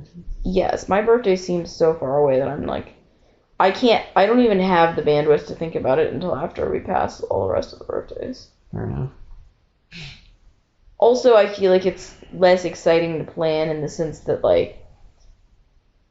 I don't generally have a theme. I mean, I guess the theme is just Ash's birthday. It is your birthday. You know what I mean? So you don't really have a theme either. It's just Rob's birthday. Rob's guitar talking party. Exactly. That's my theme. Exactly, but it's not exactly That sounds like my kind of party. It's not sharks or something. True. Yeah. It's been a while since I had a stated theme, I guess. Exactly. I mean, I feel like last year... It was a lot to commit to. It's wow, okay, why? Last year I kind of felt like I had a theme in the sense that since it was my 40th birthday, that was kind of the theme. Sure. It's a milestone or whatever. But it's not you can't I don't know. I guess you can. It's easier to decorate for in some ways. Yeah, I mean, it didn't really that theme didn't really translate visually into anything visually. It's just more. I feel like that was sort of the focal point of the birthday. I feel like visually, all of our kids' ideas are going to be very easy to communicate. Yes, but I like giving them theme parties though because since we don't actually do parties where we invite a bunch of people to enjoy the decorations and stuff. I like having a theme and decorations for our family parties. Yeah. Because I feel like that helps make each birthday more distinct for them. Mm-hmm. Especially if we do somewhat similar things in certain ways. Okay, we're probably going to watch a movie and have a cake and presents and stuff. I think that my theory is that in family life it's good to have a balance of repetitive traditions, but then also things that make experiences feel unique and distinct enough to be remembered. Mm-hmm. And so I guess that by having the specific themes, that makes them more able to distinctly remember oh yes, that was my 5th birthday when I danced to Ursula's Curious. Right. Because if it's if every birthday you just eat pizza and watch a movie, it's all those birthdays blend together. But maybe if there's a scary, incredibly frightening octopus decor, stands out to you. Yes, that's true. Because you don't want it just to fade into the ether. You want it to be distinct and memorable. Exactly. And I hope that at a certain point they'll come to recognize the effort that we've put into decorating and kind of making the theme and everything, and that will help them to feel how much we wanted to make the day nice for them. We tried to understand their likes and dislikes and like try to like make them feel good about who they are. Exactly. You definitely want to encourage that. Yes. So somebody with a motorcycle doesn't come along and right. you get on the back and then just drive away. Yeah, I just don't want anyone to be picked off too easily. Yeah, I feel like people that don't get that kind of thing are easily swayed. Yeah, I mean, I think if you by the least amount of attention that you could give somebody in there, yes. I think it's like, oh my gosh, the sun's shining on me. Exactly. It's like I don't want anyone to like. I'm not saying you have to super sweet 16 it all the time. But... No, but I don't want anyone to be like easily led astray by someone who just pays them a little bit of attention. Yes. I want them to be used to feeling like a special presence in the lives of the people that are like in their life, you know? Yeah, and I think showing up for them on their special days is definitely... I think it helps, or at least I hope it does. Yeah, definitely. Speaking of scariness, we have watched both seasons of Severance. We have, and it's amazing and also very, very scary. Yes. I think that I almost had to stop watching in like the first maybe 7 episodes because it was too intense for me. But I'm going to say probably at the beginning of this episode we're going to spoil some things, so if you don't want to know anything about Severance, you should probably stop listening. But the severance process is you get a operation that separates your life into your what they call your innie and your outie. Your outie is the person you are outside of the work place who you were before.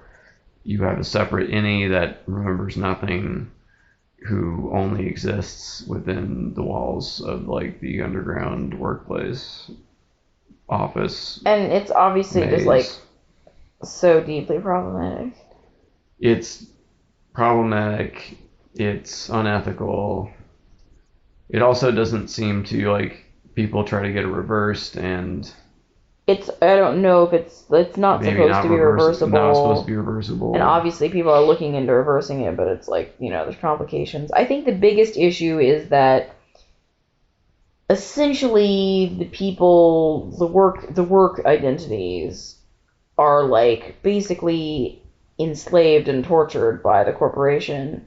And at the same time, though, they have conscious and existence, like, and consciousness, I mean. Yeah. So just leaving the workplace and not going back anymore isn't totally a solution, because it's like then those people never get to be conscious again.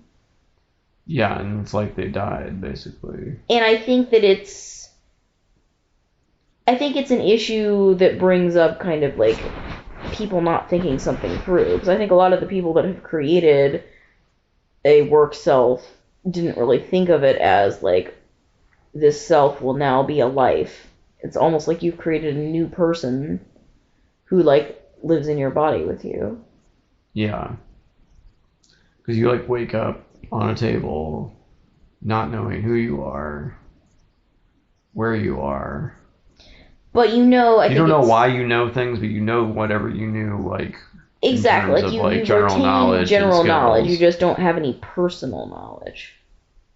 Anytime you leave work, you feel like you just wake up again at the beginning of the next workday, basically. Yes. So there's not even a break for your consciousness, even though your outie is going out, you know, and doing whatever they're doing off work hours.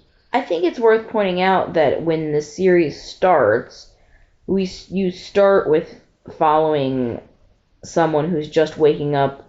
It's a newly created interior person. So like you were saying, you wake up on a table. It's not that you wake up on the table every single workday. It's just like this is the first time that you're a new person. Yes. But to me, the thing I kept thinking of when we were watching that episode was how much it feels like a serial killer movie. Like, yes. Where, like, you're a woman, and it is a woman in this first scene that's waking up on the table. Like, in a different movie, if you're a woman and you wake up on a table and you're locked in a room and someone's talking to you through, like, a microphone, and so it's like a disembodied voice, that's definitely like, a serial killer has, like, chloroformed you and stuffed you in the trunk of their car and like driven you away from like the supermarket or something, and now you're like in their like murder dungeon. Like, so that's very much the vibe that it starts with. Mm-hmm. But it's one of these stories that just unfolds and unfolds and continues to unfold. So it's so interesting, and it keeps my interest, I think, partially because there are so many layers to what is happening, and there's always more happening that we start to look at as soon as you almost start to feel like you've wrapped your head around just the first layer of just like, okay, this is what's up. Then you realize that there's all this other stuff going on, and just as you're kind of like starting to like come to terms with that, then there's just more, Mm-hmm. Totally. And then what you're doing there is so like esoteric and unclear, and the purpose of your work isn't entirely obvious to you, and there's this religious cult aspect to it all where there's... And that's something that you're not even aware of that until I think probably pretty deep into the first season. Yeah, it sneaks up on you for sure, and then... It becomes a big part of it though over time. Yes. And that is very interesting, and frankly, nothing short of Scientological in some ways. Right. And I think Adam Scott looks like Tom Cruise also, side note. Yeah, there's a very similar, like, facial structure, like, hair color, body type, jaw, or something. And Tom Cruise was in Tropic Thunder, directed by Ben Stiller. And it's interesting because, Ben Stiller, you think of him like, I mean, he's obviously done a lot of serious work, but I still think of him for his comedy. And this show is so incredibly, like, dark and uncomfortable. Yes. But then there are a few moments that are hilarious in a way that reminds me a lot of Ben Stiller's, like, comedy. But also that I think are only really hilarious because the situation that they're, like, happening inside of is so incredibly intense that you, like, have to have that release valve, even if it's something that, like, shouldn't even almost be funny. It's like there's been several things that have happened in the show where I was like laughing, like crying. But it's only because the tension was so high around it that this is like the small little like release valve that you get in the entire like bleak landscape, Exactly.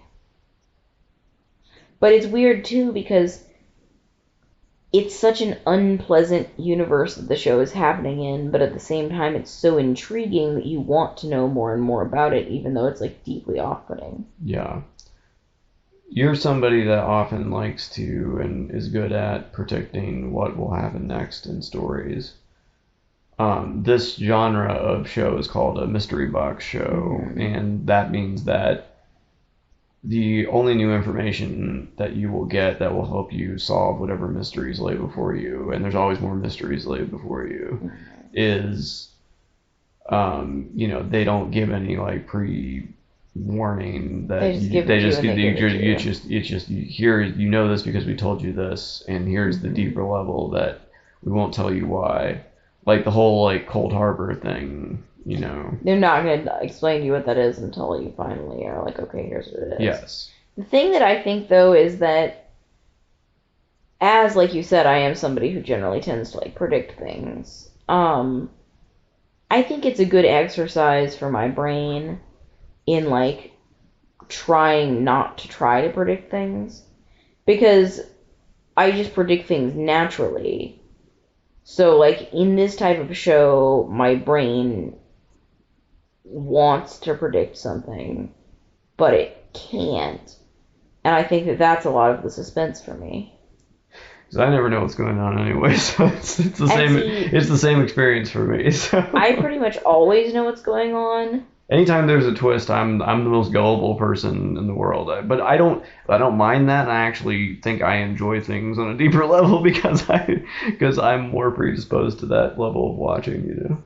Like, I don't like to know anything about a movie before I start watching. I don't like to, like, I'm not trying to, like, pick apart what's that, clue mean. It's like, I'm just like, every twist and turn, I'm like, oh my gosh, what's next? I do think, I can see how there could almost be, like, a relaxing aspect to not knowing. Mm-hmm. Like, you like to watch previews of movies, right? Yes, but I mean, you realize that's like you're supposed to do that, I think. I mean, Yeah, I never like to do that. it's kind of like I mean, like,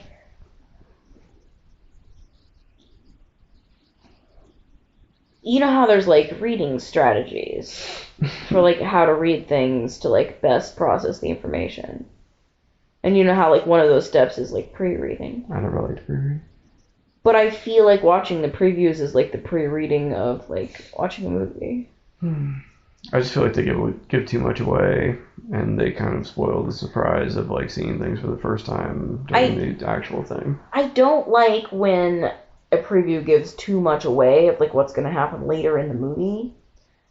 I do like to know what to expect as far as like general vibe. Because otherwise, how do you know whether you want to be watching a movie or not? I usually have a pretty good sense, like snap judgment of whether or not it would be a good idea for me to watch that movie based on who's in it, who's made it, what the genre is, what the concept is. I think I don't need to know a whole lot to know I want to see something or not. I wonder, would you describe yourself as a mood reader, or you just kind of like read things because you're like, I think I'm interested in this and now I'll read it?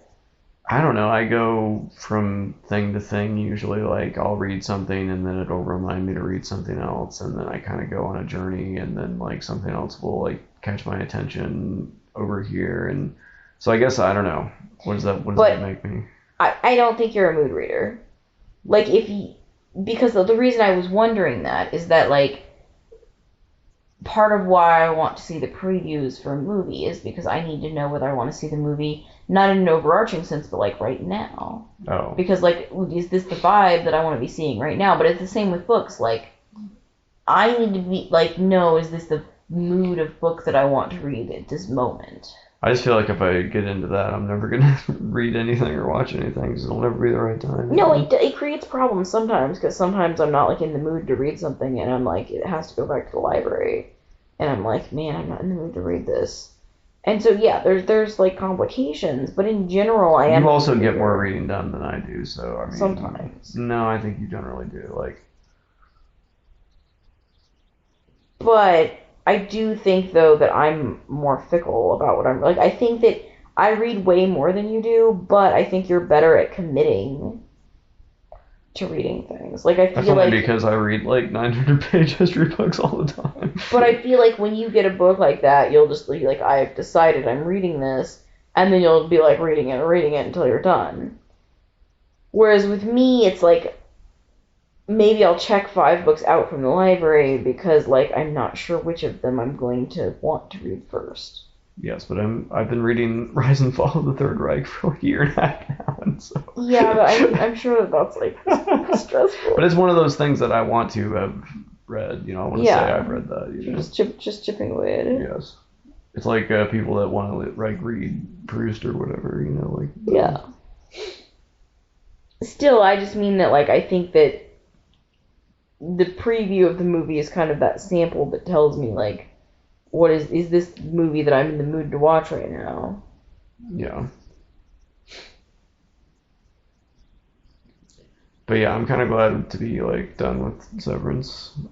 Like, at least it would be good to like watch something a little lighter for a while.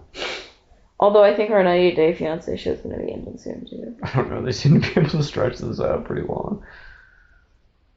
But in the end, all these people are just going to randomly end up together, even though they shouldn't. They try to create the drama of will they, won't they? But in the end, they usually do. I feel like, even if they shouldn't. Yeah, I mean, they like most of them shouldn't. But, yeah. The problem is several of the people on the show have already like procreated, and it's like you're kind of already connected to this person forever, so it's kind of like, And it changes the stakes, because then it's not just, do you think that you want to be with this person? Can you make the relationship work? It's like, if you decide not to do this, what are you doing to this child? And like in a lot of these situations, I feel like if the couple doesn't work out, the child is not going to spend very much time with the other parent, like, ever again, probably. Speaking of children, there's a throuple, and I don't like them. they're the worst. and they've already got kids together, and their big plan is they're going to get divorced so that they can bring in this person from Mexico, and it's like who also I think has at least one child that they may or may not be bringing with them to the United States. Who knows? But it's gross because like I think that the people that are trying to put the throuple together have involved their children in it too much, just in that they've like told their children that they're trying to do this, and in that they don't seem to be, I don't know, are they being willfully ignorant of the real severe downsides that this lifestyle could put on their children? I don't think they've thought about that at all. Because I mean, like, okay, if they do bring this third person into the relationship, that's basically like bringing a step-parent into the lives of their children, which can obviously be a positive thing, but also it's a huge life change and does probably involve some discomfort and adjustment and potential misery for the children.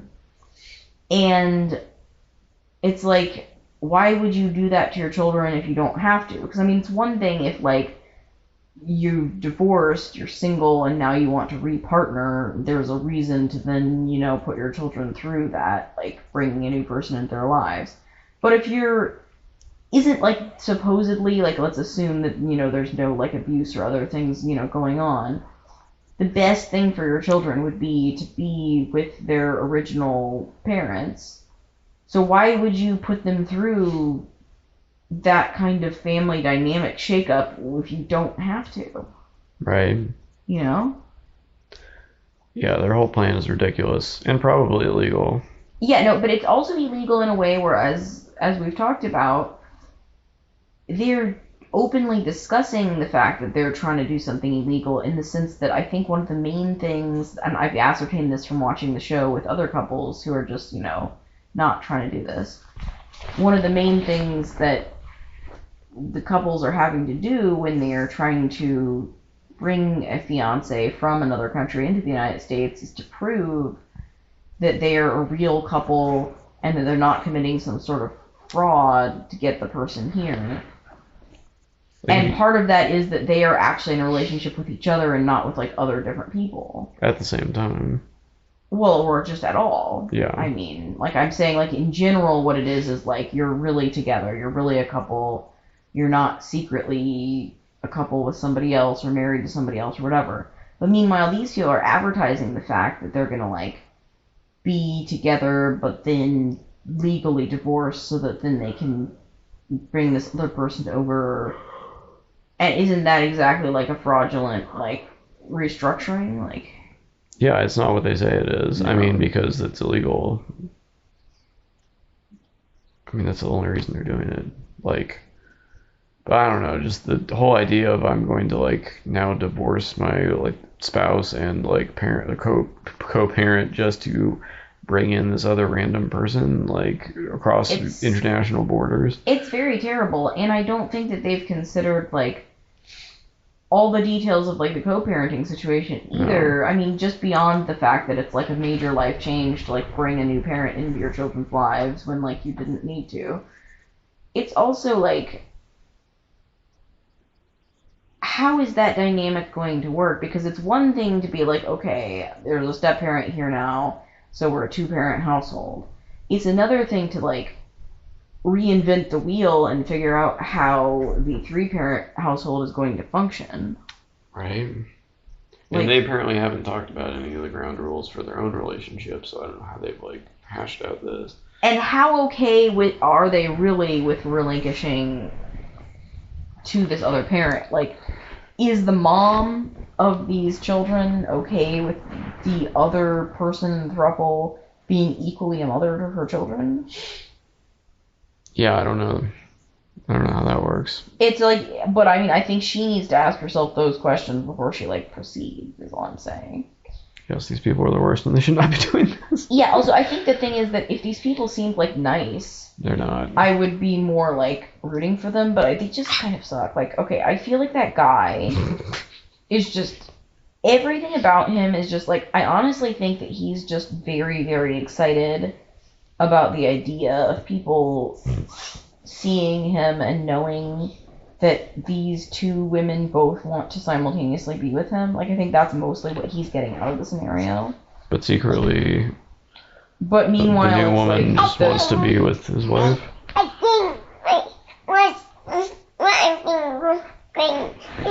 King, are you okay? Hi. Special guest star. Special guest star King of Rob Burgess. 1-year-old Kingsley Burgess. When you wake up in the morning, it will be your birthday. Happy birthday, Eve, sweetie. We should probably wrap up. Yes, we should. Well, thank you for being on the Rob Burgess Show. Oh, yeah. Thank you for making all of our holidays very nice.